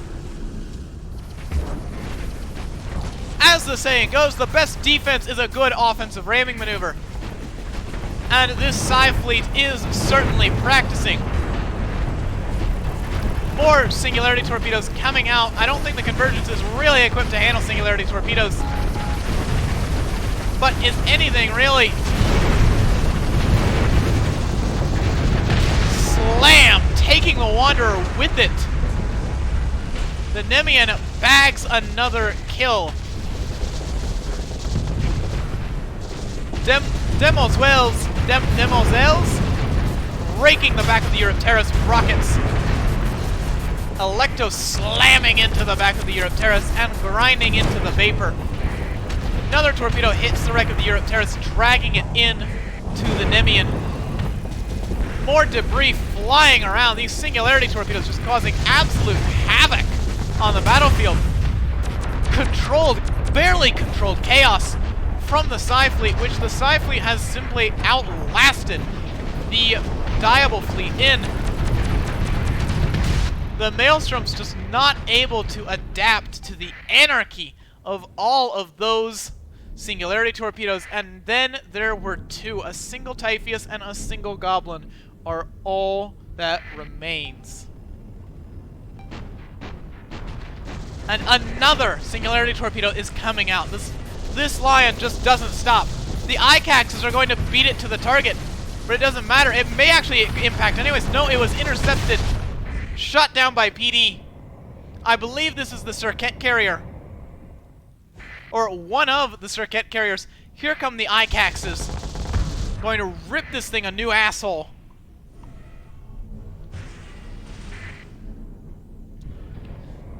Come on. Come on then.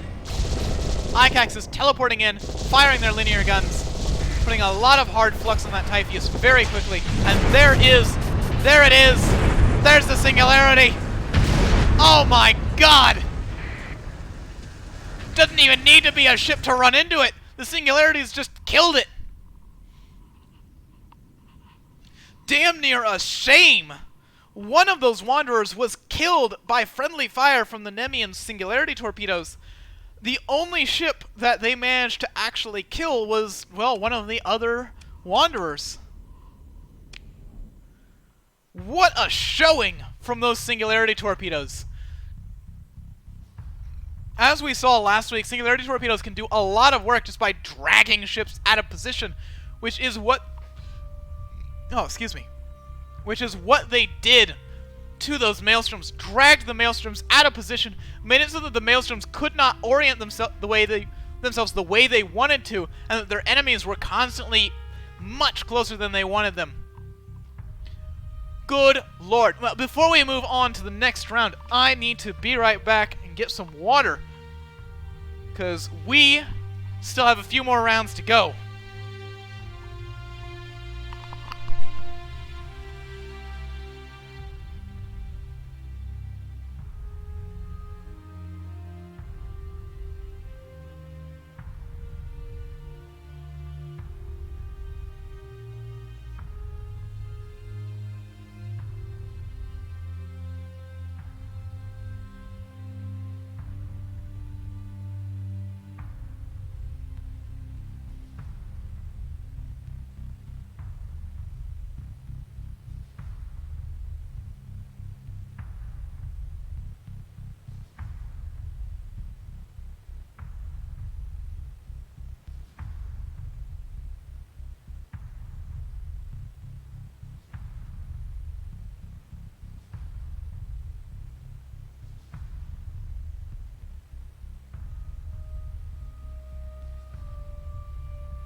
Alright. Let's get back to it. So, next up, we have Comes and Minhir versus Marsha and Venetia. Let's go ahead and take a look. Have they submitted any descriptors for their fleets? Marsha is number 6. That's a no. Venetia is number 7. That's also a no. Where's Comes? 35 and 36. Also a no.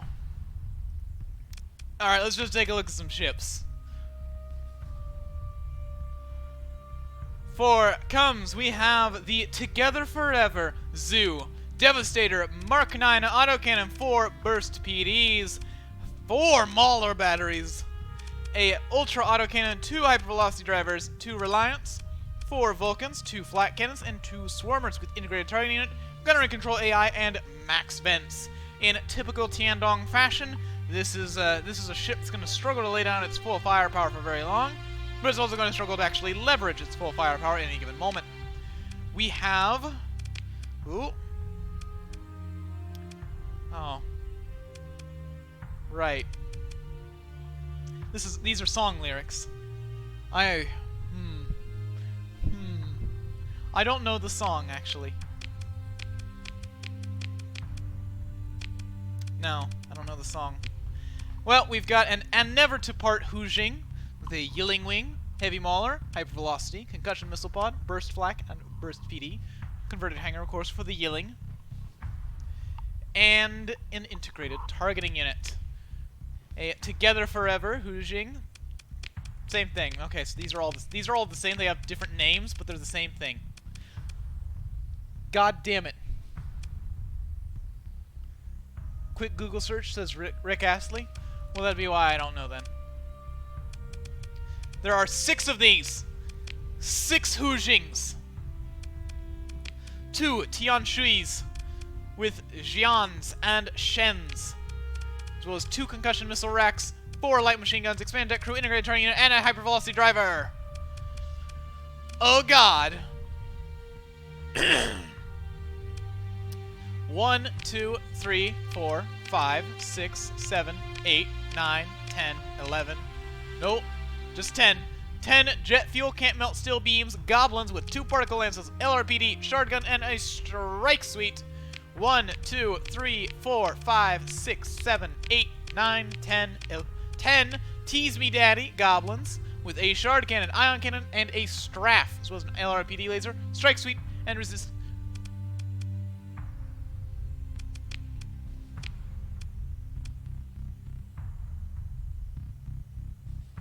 How has he managed this?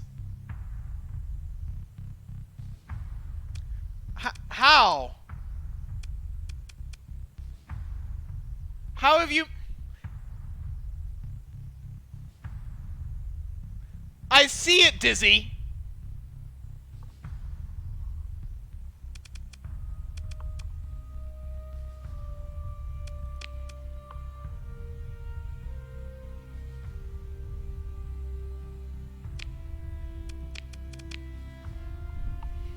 I checked too, but I didn't check every last one of these 30-some goblins. Right.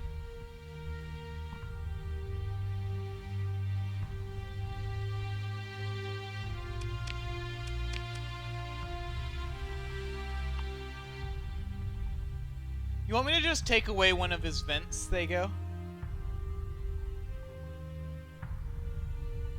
Because I can just take away one of his vents. Okay, cool. I'm actually going to do that in the files, so that it's easier to not have to do that again. So which one is this? This is number 36. 36 goblins. Oh god. I'm gonna assume that this is WoW number 2. Comet, P-Lance. No, that's the patrol. Okay. Mini Shard, P-Lance. No, WoW number 3 is the one we just looked at. Ion Cannon, CC, AC, LRPD Laser. Yeah, this is the one. This is the one. Save.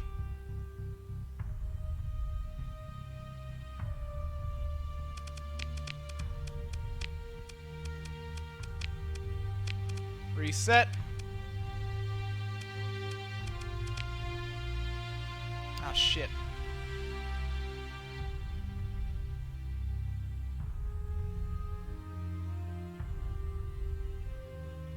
I thought it would update.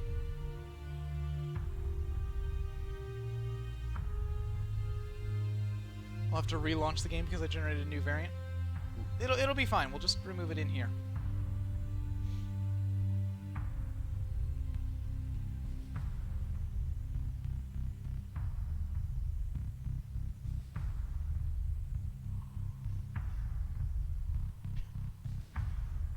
Yes, we'll just change it in here instead of restarting.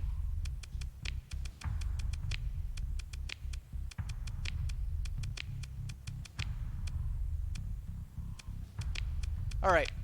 Alright, that's all of them. Now, 1, 2, 3, 4, 5, 6, 7, 8, 9. 9 patrols. Patrol goblins, particle lance, INM, comet, micro argus, auxiliary thrusters, vents, and capacitors. What? What, Dizzy?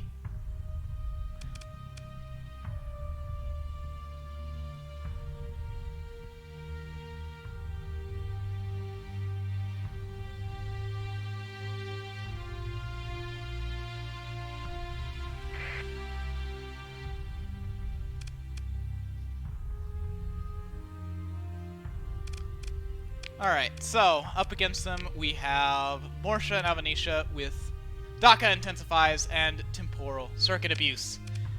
Oh boy, it's the same it's been. It's the same it's been. A Daka Varder, and then a more Daka Varder. They're exactly the same, actually. 2 high-intensity lasers, Storm Blasters. I have to switch sides to look at the other ships! Let's see, that's 9 light CEPCs, no missiles of any type, max vents, almost max capacitors. 2 mega chain CEPCs with expanded magazines, advanced optics for the high intensity lasers, a Skinwalker wing, expanded advanced charge drivers, just flux conduit, stabilized shields, integrated target units, hardened shields.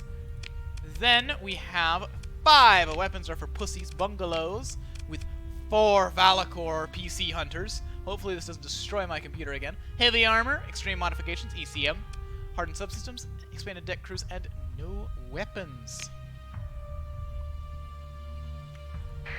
Now, let's double check that these have not broken in any way. Yes, they've reset. Alright, so... no, I just missed that one. Okay, that's fine. In we go. Lot of goblins here. Oh god, they all moved at once.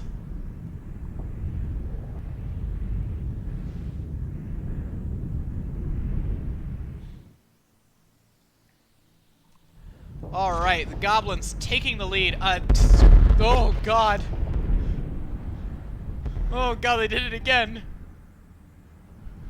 Oh, I don't like that. Stop that. It's actually breaking my audio having so many of those sound effects just layered over each other. Here come the Valakors. Ready to be insidious. Ready to destroy my PC again. Goblins already taking a massive pounding from the Varders. One of the goblins about to go down. There's the nav relay from the bungalows, and there go the frame rates. The nav relay from the bungalows just absolutely murders my PC. I don't know why. Goblins trying to put down damage. But it's all Valakors. It's all Valakors, folks. The Varders just have the run of it. The Goblins can't do anything about it. If they try and challenge the Varders, they get swatted like fighters. Hujing's moving up, but they too are being swatted by the Varders, which just haven't been punished for anything yet. Goblins going down left and right, Valakors all over the place. The zoo is just in the back, hasn't done anything yet. It's shooting at fighters because that's all it can do at this stage. There are too many goblins. They can't leverage themselves against these Varders. They're just dying to Valakors. Hujing fluxed out, unable to raise the shield against the high-intensity laser. Going to die here. A lot of goblins just floating around, no engines on them. Hujing trying to raise the shield as a Hail Mary play to stop the high-intensity lasers. More goblins going down. So many goblins. Look at the kill feed. Good fucking lord. These two Varders are just built to deal with this exact situation of spamming low-level frigates to try and overwhelm the enemy with force of numbers. Never mind that SRA as a faction is very good at dealing with this kind of overwhelming brawl weight. Valakors going to town on one of the goblins. Another goblin goes down to the high-intensity lasers. Zoo just kind of existing. Yeah, it's just kind of existing. Zoo is very sluggish. There's just been no pressure on the bungalows. I say that, actually, there are two goblins here in the back trying to pressure the bungalows, but they're being kept at bay by the Varder, just twisting its offhand high-intensity laser, keeping those goblins at bay. Hujing trying to push up. That was a mistake. It will soon learn, and it is dead. The Hujing is dead. Goblin trying to push in on the bungalow again, but Skinwalkers from the Varders still keeping them at bay, putting a lot of pressure on those poor little goblins. They just aren't equipped for this. But there's still so many Blackrock ships, so many goblins. They're so cheap, there's so many of them.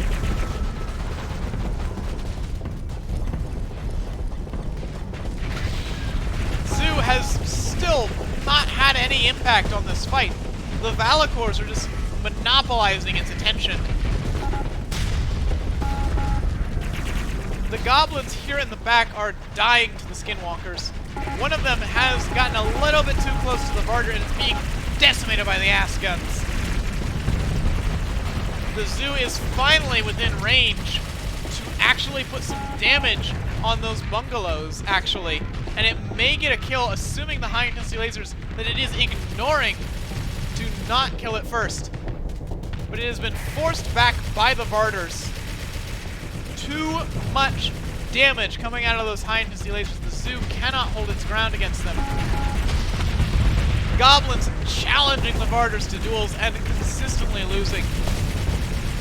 Water is wet, grass is green. Buddy, these Varders hurt people. Valakors coming in again.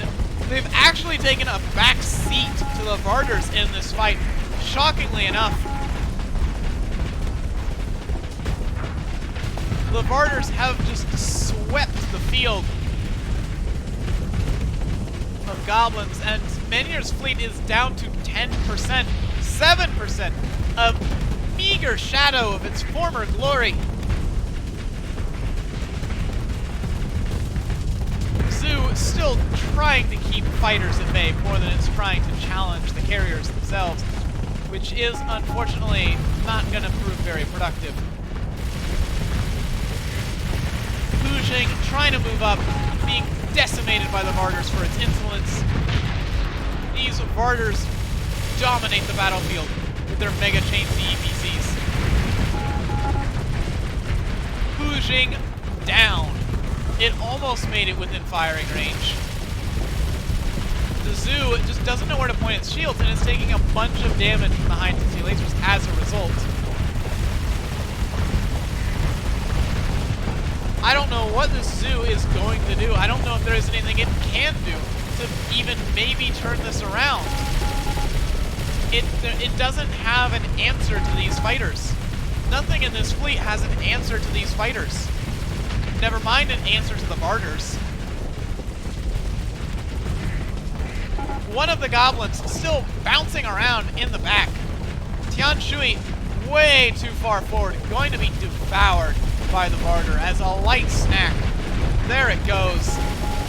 Taking a massive chunk of hull damage. Another Wuxing goes down. Big F's in chat for Tiandong. Completely shamed by bungalows.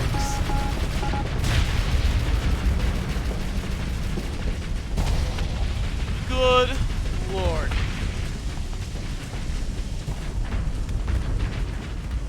It's honestly kind of surprising to me that they were completely shamed. A fleet with such a vulnerable backline generally doesn't do well against hyper-aggressive frigate spam fleets like that. But the Valakors were just too potent. The combined might of the Valakors plus the Varders was simply too much to push through for the Goblins, and they died like frogs in a blender. Complete shame. 0% score. Wow. Next up, we have a Stroller and Blowthorn versus Lightning JC and PB. Let's take a look. PB is 31, so that's a no. Stroller is number 12, so it's also a no. Lightning JC is number 1. Number 1, so that's also a no. And PB is 31, so no. Alright, let's take a look at some ships. Let's look at some boats, boys. Oh god! It's an elite matriarch. I didn't clock onto this last night when I was looking over these. Oh boy. Add it to the list of things I missed last night. But that's an elite matriarch. 25% rate of fire, minus 20% range, 50% flux capacity, minus 33% flux shield efficiency, plus 20 forward speed, minus 10 reverse speed, minus 50% overload duration, plus 50% maneuverability, minus 50% peak performance time, and plus 50% CR degradation. This is safety overrides for the Imperium, functionally speaking. And to go with their safety override matriarch, oh yes, of course, it also adds Turbonet to the command center. Attack mode increases fighter rate of fire by 25% and reduces their flux use by 20%. Gonna be pretty strong with these Vicarious assault fighters, I think, as well as the Draconarius fighters. The peak performance hit, not going to affect it very much, but it has cutting the peak performance time in half. Does mean this matriarch will hit its peak performance time. We could see malfunctions on the matriarch. Anyways, it has 4 Pylum LRM launchers, no weapons in the back, no need for PD, 2 Custos defenders in the front, some need for PD, 6 railguns for the broadsides, 2 Telums down the spine, a Trebuchet launcher for more LRM support, no vents or capacitors, very tight fit, actually, very tight fit. And then we have 3 replace these later Princeps, which have 2 Sabo racks, a Sabo pod, expanded missile racks, sledge gun, tactical laser, flak cannon, Draconarius, and Vicarious. We have 3 strike Tian Shuis with 2 wings of Dadaos, a pair of muscle launchers, a hypervelocity, and 2 light machine guns. Another very tight fit. The standard Wu Zhang, again, it's kind of a mascot at this stage, like the Morpheus. It hasn't accomplished anything. I don't think this whole tournament, but they're committed to it, and I respect that. And then we have 2 line Shurins with Yilling wings in a converted hangar and integrated targeting unit, 2 concussion two concussion pods, sorry, an ultra autocannon heavy mauler, and 2 graviton beams, 2 Vulcans, 2 PD lasers, you know, max vents.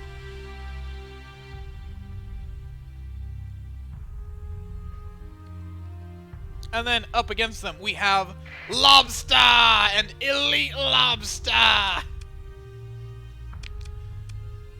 We have, oh god, Nemean Lion class has an SCPB for dealing with the hull, as well as 2 Orion artilleries for general destruction. Also nano needlers to deal partially with fighters. Uses Stygares to cause the enemy to reconsider existence, with the MRM to back up shield damage and the Arc to disable weapon mounts. There are forecasts of a locust swarm nearby. Please remember to tell the strike craft pilots to stay inside the docking bays. Has the tendency to get some exotic hit patterns. Has grenade launchers to maul armor, as well as a scatter beam to basically be a phase lance. The 2 comm links are to deal with general enemy stuff. Has the tendency to get some... Alright, this is another Pyramon. Your fighters, hand them over. The CEO of PD uses a gravitic hook to mitigate the downsides of safety overrides, along with questionably good shield efficiency. Fighter be gone, and it fills up the remaining DP because it's a cheap frigate. So, the Nemean, supercharged pulse beam, and 2 Orions with integrated target unit and expanded magazines, 2 flat carbines, 4 nano needles, an annihilator pod, and a swarmer. Oh, okay, max vents. We have the Argus, 2 Stygares, arc missile rack, hacking comlink, interception gun, built-in MRM cluster, expanded deck crew. The Aramanthian Boar with 2 Locust, hypervelocity, 4 interception guns, going very hard on PD for this thing. 10 capacitors, 8 vents, 20 expanded missiles, 15 ECCM. The Pyramon with a ricochet gun, railgun, 2 Vulcans. The Talos with a scatter beam, 2 grenade launchers, 2 hacking comm links, another Pyramon. This attrition, your fighters, hand them over, has 5 light assault guns, 2 light dual autocannons, 8 Vulcans, interestingly, 2 Typhoons, and 2 Hammer class racks with gunnery control AI, heavy armor, and enhanced turret gyros. Very interesting. And CEO PD is the same as is the Fighter Be Gone. The Pest is just a pest, alright? I'm not going to look at it any further. And this is the same whirlwind we saw last week. Gravitic Hook over here.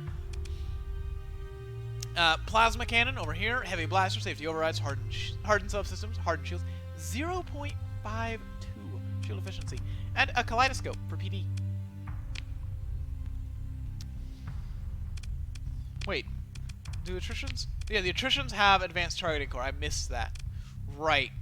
So that extends the range of their weapons by 100%. Double range. Oh boy.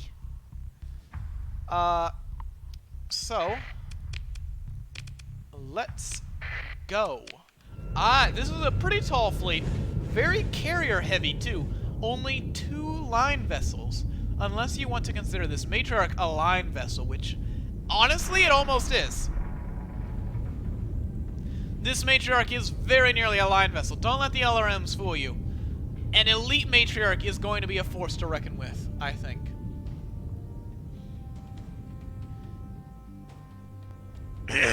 And up against them, well, there's 3 attritions dedicated to killing fighters, so it remains to be seen how well they're able to do.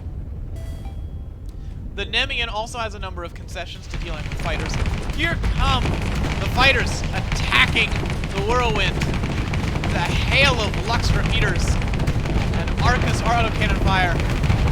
Whirlwind lost its engines, already taken massive damage from these fighters. Matriarch paying its dues, immediately killing the Whirlwind outright with a swarm of fighters. Wu Zhang out on the flank. Not sure what it's hoping to accomplish by itself, firing its main gun, but here come torpedoes, way off target. Way off target. Unfortunately, the attritions do not have any kinetic damage to bring to bear against that Wu Zhang. The Whirlwind has been punished for its transgressions. Here come the Locusts, just tearing a path through these fighters to the Shurin. But do they actually have the follow-through? The Nemean seems to be kind of their core for dealing with a lot of these big ships. And the Pyramons are not firing their weapons so far. Not that I've seen. And the Aramanthian Boar goes down. While I was looking at the other ships, the fighters swooped in and killed the Aramanthian Boar. These elite fighters destroying everything. Pyramon goes down. Now they're moving on to the Nemean Lion. Will the armor modules hold? What are those attritions doing? They're supposed to be killing fighters. Instead, they're over here dueling Wuzhangs and Shurins. Nemean Lion already taken a bunch of damage onto its armor modules. Here come the torpedoes. But the Matriarch is not satisfied. She is not content to merely send her children out to kill. She wants in on the action herself. Railguns ablaze, Telums ablaze. The Nemean seals up. It doesn't want anything to do with that Matriarch. The other Pyramon went down when we weren't looking. The Wuzhang actually landing shots onto hull with its macro cannon. Finally, the Wuzhang is doing work, hammering this attrition with its main gun. Good stuff. Fighters tearing off the armor modules from the Nemean Lion. I do not think this Nemean is long for this world.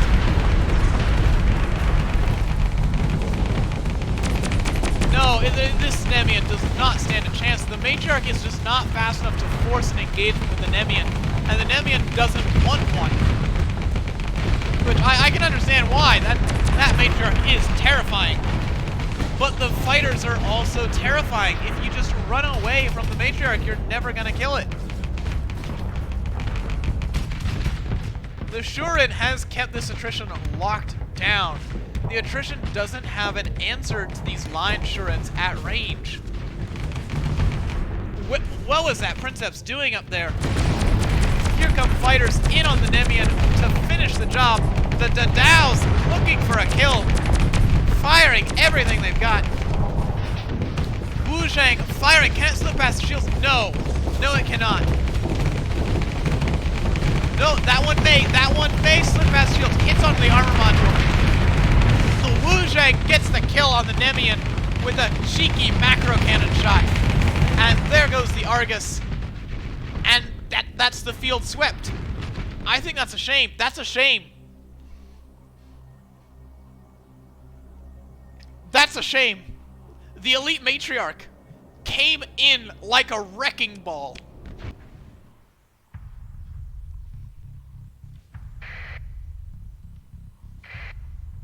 And up next we have Solinarius and the Wikifish against Roemk and Cheeseman, also being played by Roemk. Oh, good lord. Okay. So, let's look for some descriptions. Wikifish is a number 22. He has not submitted anything.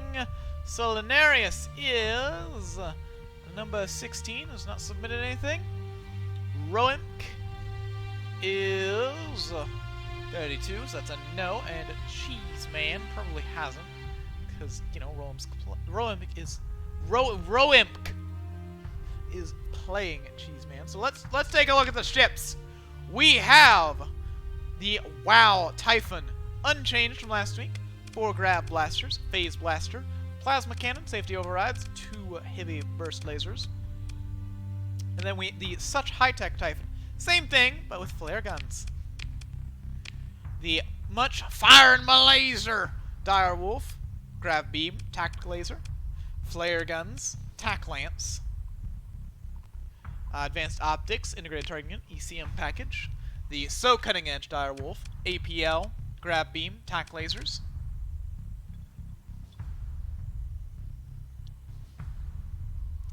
Sorry, I need a drink.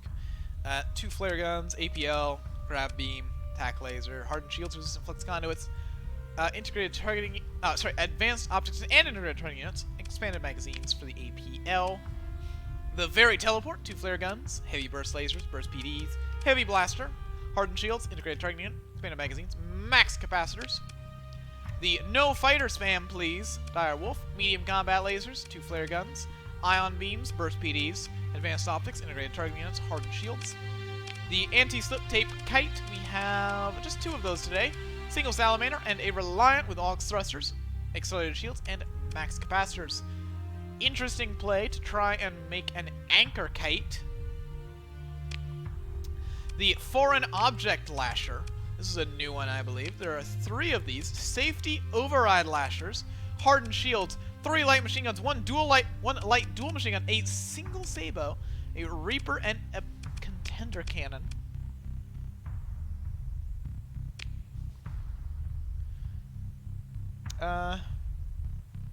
Cursed PC strikes again. What?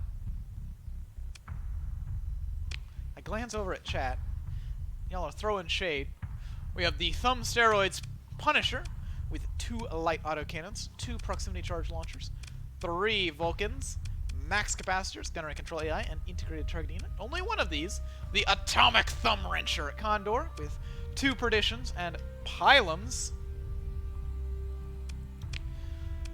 Then we have 2 Eye Gouger Buffalo Mark IIs, 3 Harpoons, ECM package, nav relay, ECCM converted hangar for mining pods, and salamanders with no other weapons. No shields either. Then we have the Bonzo Gonzo Onslaught. Shield bypass. Onslaught. No heavy armor on this thing. Bold play, but it does have reinforced bulkheads and automated repair unit. Integrated point defense AI, beefing up this already comprehensive PD grid of Vulcans and flat cannons. Integrated targeting unit, and gunnery control AI boosting the Hellbore, Storm Needler, and Mark 9 that makes up its offensive armament, as well as 3 Typhoon launchers, 1 Pylum, max vents, and the 2 thermal pulse cannons. This is another ship that desperately wants to be safety overrides, but cannot, alas. We have, for Roemk and Cheeseman, Crunch Time and Screw It, we have the Mark II Pandemonium. This is a bold fit. This is a bold fit. 4 Graves, 2 Auto Pulses, 2 Hellbores. Let's see. 1, 2, 3, 4, 5, 6, yada yada yada. 7, 8, 9, 10, 12. 12 Ibises. I can count. 12 Ibises. 4 Harpoon Racks. Shield bypass, heavy armor, integrated targeting unit, armored weapon mounts, a proximity charge launcher, 2 Raptors, and 3 Ravens with max vents and near max capacitors. Not sure I understand the max capacitors on a ship that is already almost flux neutral. Oh god. We have 2 KECM Derricos with a pair of Rex and 5s, integrated targeting units, and 2 Ibises, as well as near max capacitors. We have an anti-fighter Fractus with 2 Valiants, a Thunderbolt pod, 2 Art Assaults, and expanded deck crews. Then we have a safety overrides Versant, just, casually snuck in here. No weapons, aside from the built-in Harvests. I think this is the first Versant we've seen this tournament. I'm gonna go ahead and say there's kind of a reason for that, but, well, we'll see how it does. Safety overrides, hardened subsystems, reinforced bulkheads, and then we have, oh god, 1, 2, 3, 4, 5, 6, 7. 7 Khopesh Stingrays with Myasuran Khopeshes, 3 Swarmers, and 3 heavy burst lasers with expanded deck crew and a couple of capacitors. So, let's reset the fleets and get back into it.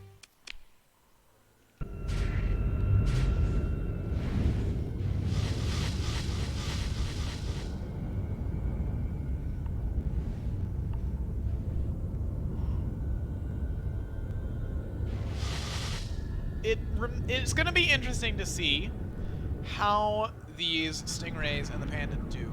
This Panda very much wants to just crunch these smaller ships, the direwolves and the lashers.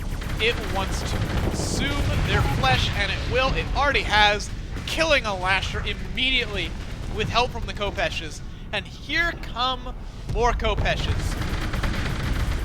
I do not think the direwolves will be able to do much to stop the Khopeshes. Khopeshes just winging this Punisher, doing massive damage. Panda getting very aggressive onto these Typhons. Though I suppose the Typhons are getting aggressive on it, because the Panda doesn't have any say in the matter. Most of its weapons already disabled by the Typhons. Very efficient shields on these things. If anything can pressure that Panda into the dirt, it's the Typhons, but they are not. They are pulling back. Do not want to challenge the dominance of a full-size Dreadnought. Versant pulling back a little bit, just darting around the battlefield as Versants are wont to do. Kind of a bit of a standoff now. The Ravens, just a trio of Ravens from the Panda dueling this Typhon. Not what anyone wants to be facing down. The Versant has deployed its Harvest and is ready to engage alongside its little brothers, the Valiants. Ravens still just trying to put pressure on the Typhon. Don't worry, we didn't miss anything over here focusing on the Typhon. The Onslaught is in position, kind of bombarding the Panda with its Hellbore. The Panda has had its armor broken, but I don't think there's any question about who's going to win if it comes to a duel between the Panda and the Onslaught. Panda flickers forward! What are you doing? Not where you want to be. Giving its broadside to that Onslaught, which will now fire its Hellbore into the Panda. I think the Panda has overextended. I don't think there's any recovering from this. The rest of its fleet is tied down by that Typhon that just died, but will they be able to respond in time? That Panda is taking a massive amount of damage.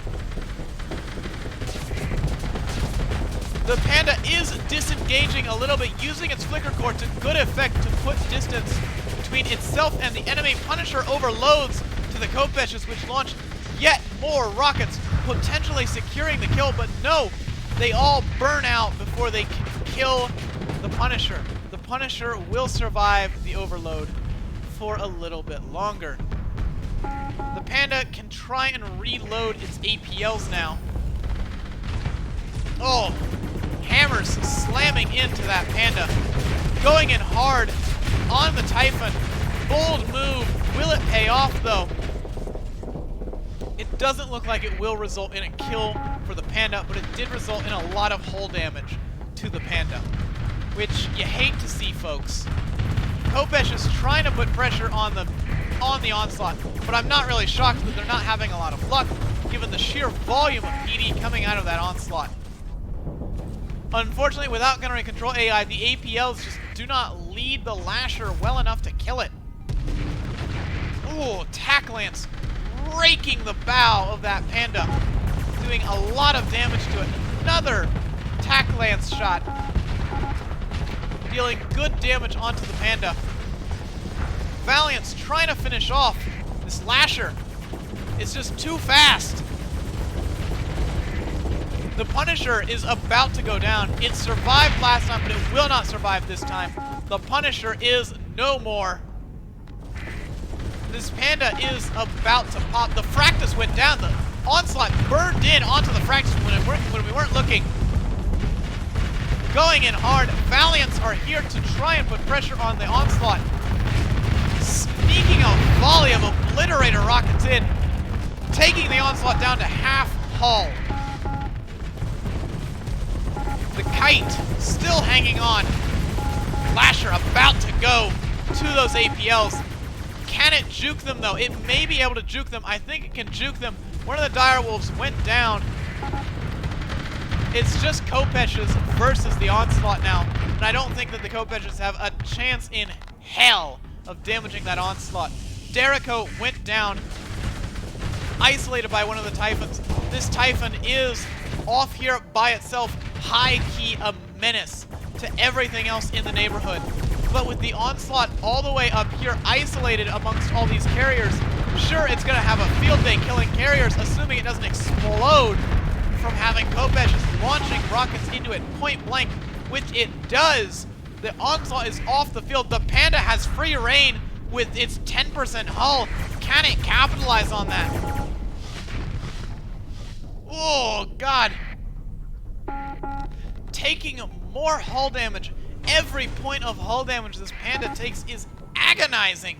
It is so low on hull. God, another Derico goes down to the Typhon. That Typhon is going to need to go at some stage. The safety override lashers are out of CR. The beams, this is where the beams redeem themselves. They could actually kill the Paragon with just these tack lasers. This could be it, gentlemen. The lasher is functionally out of the fight. There is still a beamer direwolf that could just kill the Panda at any moment. Oh, God, no! You can do it, little wolf. You can do it! Kill that Panda! Do it! No! Ah!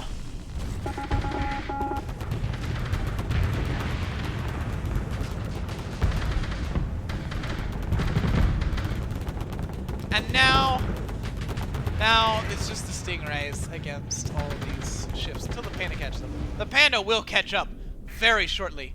Mark my words. I'm going to actually be heartbroken if the Typhon gets the kill on that Panda. I want to see a direwolf do it. The direwolves have just kind of been late horses the entire time. I say that as the last direwolf gets ravaged by Khoffart. Oh, God. More obliterators coming in. Juke them. Come on. Come on, you can do this. Oh, oh, oof. Come on. Swing down south. No, that's not where you want to be. He's going to die, those Khoffarts.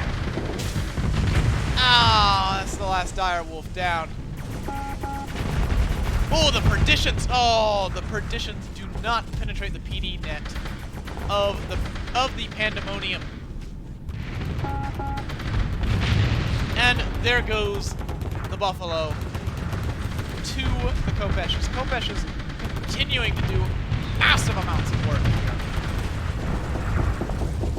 There are the Ravens. The Ravens are, of course, going to finish off this little kite. It does not stand a chance against 3 Ravens. The Panda is still active, still feeding those Ravens, by the way. Hail Mary from the Perdition. Kudos to that. I respect it. Trying to nail one of the Ravens with a hammer torpedo. It's just a Stingray against this Typhon over here. And there goes the Stingray, unsurprisingly. And there is time out. It is 5 Stingrays and a Panda with no hull left. Just no hull. Good Lord. Ravens coming in to refit, get repaired, reloaded, and they're back out, ready to go.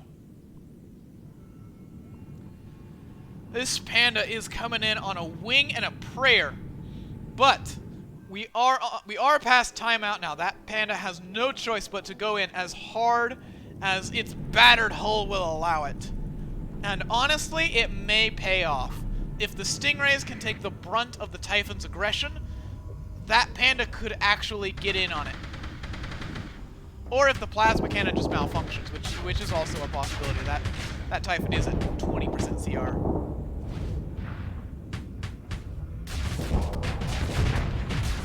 Come on, Panda. Bail out the Stingrays before they go. All those Khoffats, and there goes the Typhon to the swarm of Khoffats.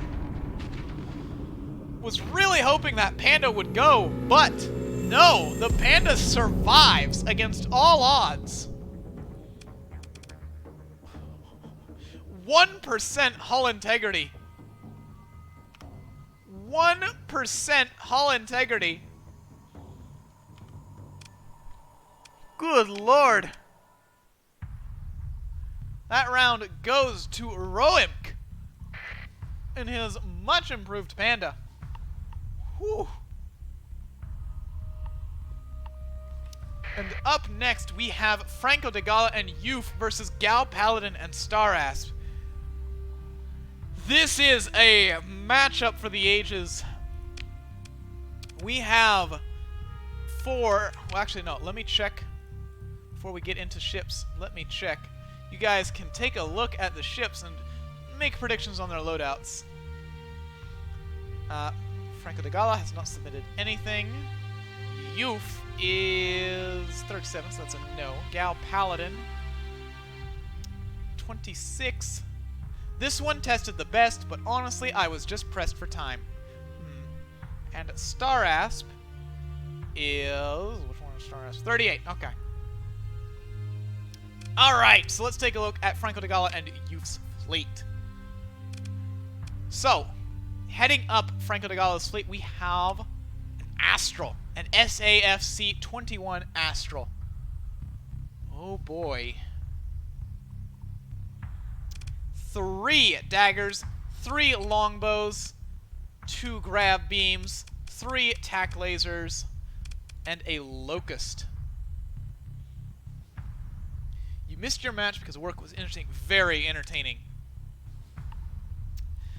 We have expanded deck crews, stabilized shields, integrated targeting units on the SAFC.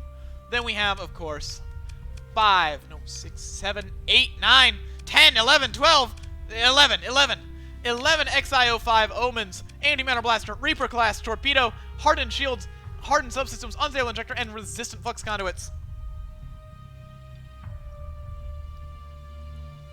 Max Capacitors, Hateful Boats. We have an RIP 4000 Mercury, 3 Reapers, Expanded Missile Racks ECCM, and an AF-47 Mercury, 3 SRMs, 3 Swarmers, Expanded Missile Racks, because these are, of course, much more expensive than Reapers, you know, obviously, much better choices. Then we have the Kill Mode Alistair.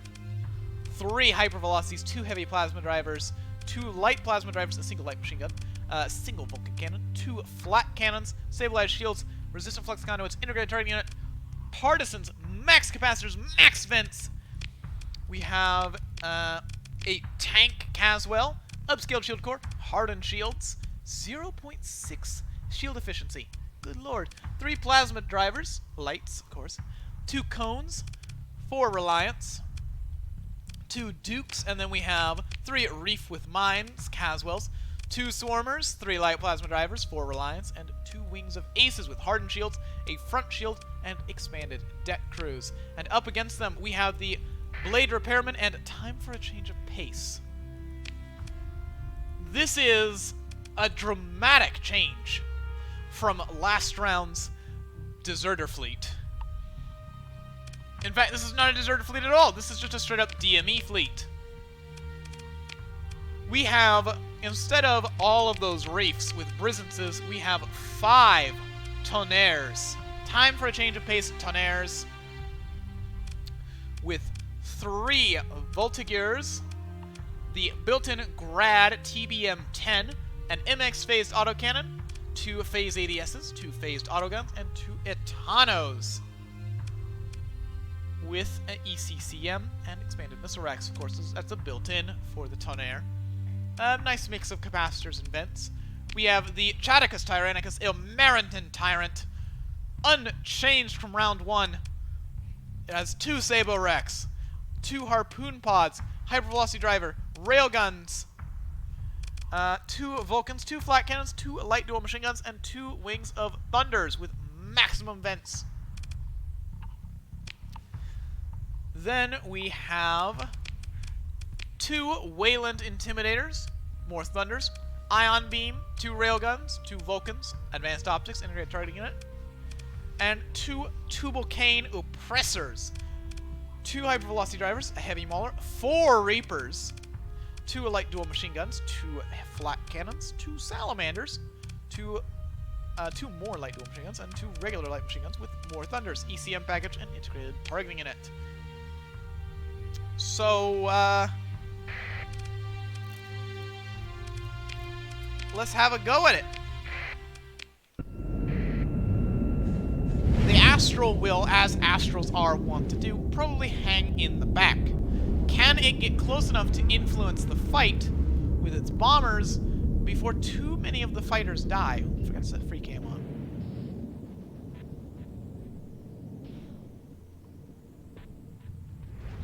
Very tall fleet opposing them, much taller than the reefs.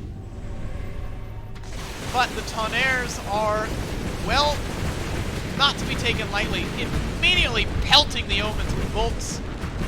One of the Omens is almost fluxed out, but the Omens are too good, weathering the barrage of Voltigears like a champ. The Grads ravaging the hull of that Caswell. Grads function very similarly to Marteaus, but trading the EMP component for high explosive damage. More Voltigears coming out. There are the torpedoes. The Astral almost killing one of the Tonnerres in a single pass, but there's no follow-through. The Tonnerre is too far in the back. Mercury has overloaded, surprising nobody. The other Mercury goes down. Luckily, it was not the Reaper Mercury. The Reaper Mercury can still win, guys. It can still bag a kill. The Alistair manning up against the Tyrant. Squaring off, and there go the torpedoes into the Tyrant, overloading it. A few of the Atropus slip through, hitting it in the hull, and there is the Siege Cannon. Another Atropus to hit it in the hull. Another Siege Cannon shot. The Bombers coming in for another pass on the Tyrant, determined to kill this thing. Here come Reapers. They're going all in on this Tyrant, taking so much punishment from torpedoes. There's just a swarm of Omens. One of the Omens goes down, takes the Tyrant with it. The Tyrant has fallen, dethroned. The Mercury dies as well. Another Reaper coming out from the Omens, destroying the Intimidator. Not satisfied with Regicide, the Omens just swiftly killing one of the Intimidators with a Reaper. The Astral is over here, holding its own against these Tonnerres. The Tonnerres do not have much ability to pressure these capital ships with the Tyrant gone. It falls to the oppressors to really put pressure on these capital ships. But I think the Omens are just going to prove too much for the oppressors to deal with. This oppressor has completely been shut down, all of its weapons disabled by these two Omens, and now it's just being torn apart by fighters. Voltigears coming out, but caught by the EMP emitters. Grads going for the Caswells again, not going to accomplish much. Here come the Bombers, going for another Tonnerre. One of the Omens finally went down. There is the Caswell, down to the Tonnerres. This Tonnerre is about to go. The Dukes are going to grab it, I think. No, maybe the Ace. Somebody finish this. Somebody finish this Tonnerre off, for the love of God. Oh, here come the Bombers. Ask and ye shall receive. There it goes. The Astral claims another life. One of the Omens has overloaded, very near to dying, but there's nothing in the neighborhood to finish it off. It's going to get away with it. More torpedoes coming out onto another one of the Tonnerres, choosing to take a couple of them onto the nose. It still has armor and hull to do so. Gosh. The Alistair trying to, well, not trying to do anything. It is successfully making itself felt by these Tonnerres. Siege cannon shots not as impactful as the constant torpedo passes from this Astral. More Sabos coming out, raking the Tonnerre's broadside. There it goes, 2 Tonnerres gone at once. Omens still a force to reckon with. Just unopposed, dominating the battlefield. There is 1 Tonnerre left, dueling one of the Caswells. Not going to go well for it, but the Astral has decided to make itself felt. The Astral has stolen the Tyrant's crown. Queen of the battlefield now. Will not be ignored. Her will is law, and she has commanded this opposing fleet to die. The oppressor being devoured by the Omen Piranhas. like everything else before it, and the Intimidator getting hammered by the Alistair's artillery fire. Not long for this world as the last ship on the field. Whoa. Not a shame. Several omens went down, but there were just so many of them. So many of them. The Blade Repairmen have been dethroned. Their win streak has been ended. And that's it. That's our last match of the day.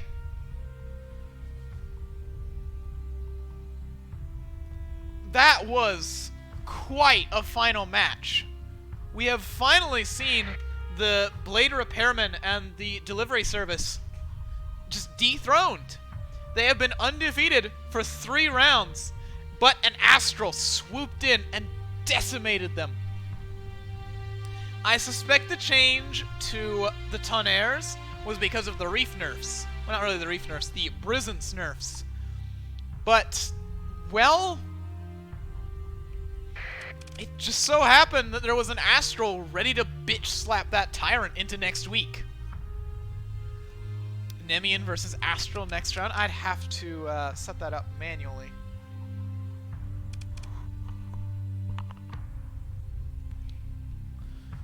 Wow. Alright, well, that actually does it for us today. We will be back on Nemo's channel for the final round of the tournament on Monday. If you do not know the time for that, it was at the start of the stream. Let me go over here. Round 5, Monday, 2030 UTC with Nemo over on his Twitch channel. If you are on the Discord, you can get the Tournament Watcher role to be alerted when he goes live with the final round of the tournament. I am very excited to see what Franco de Gala and Youth do after this stunning upset.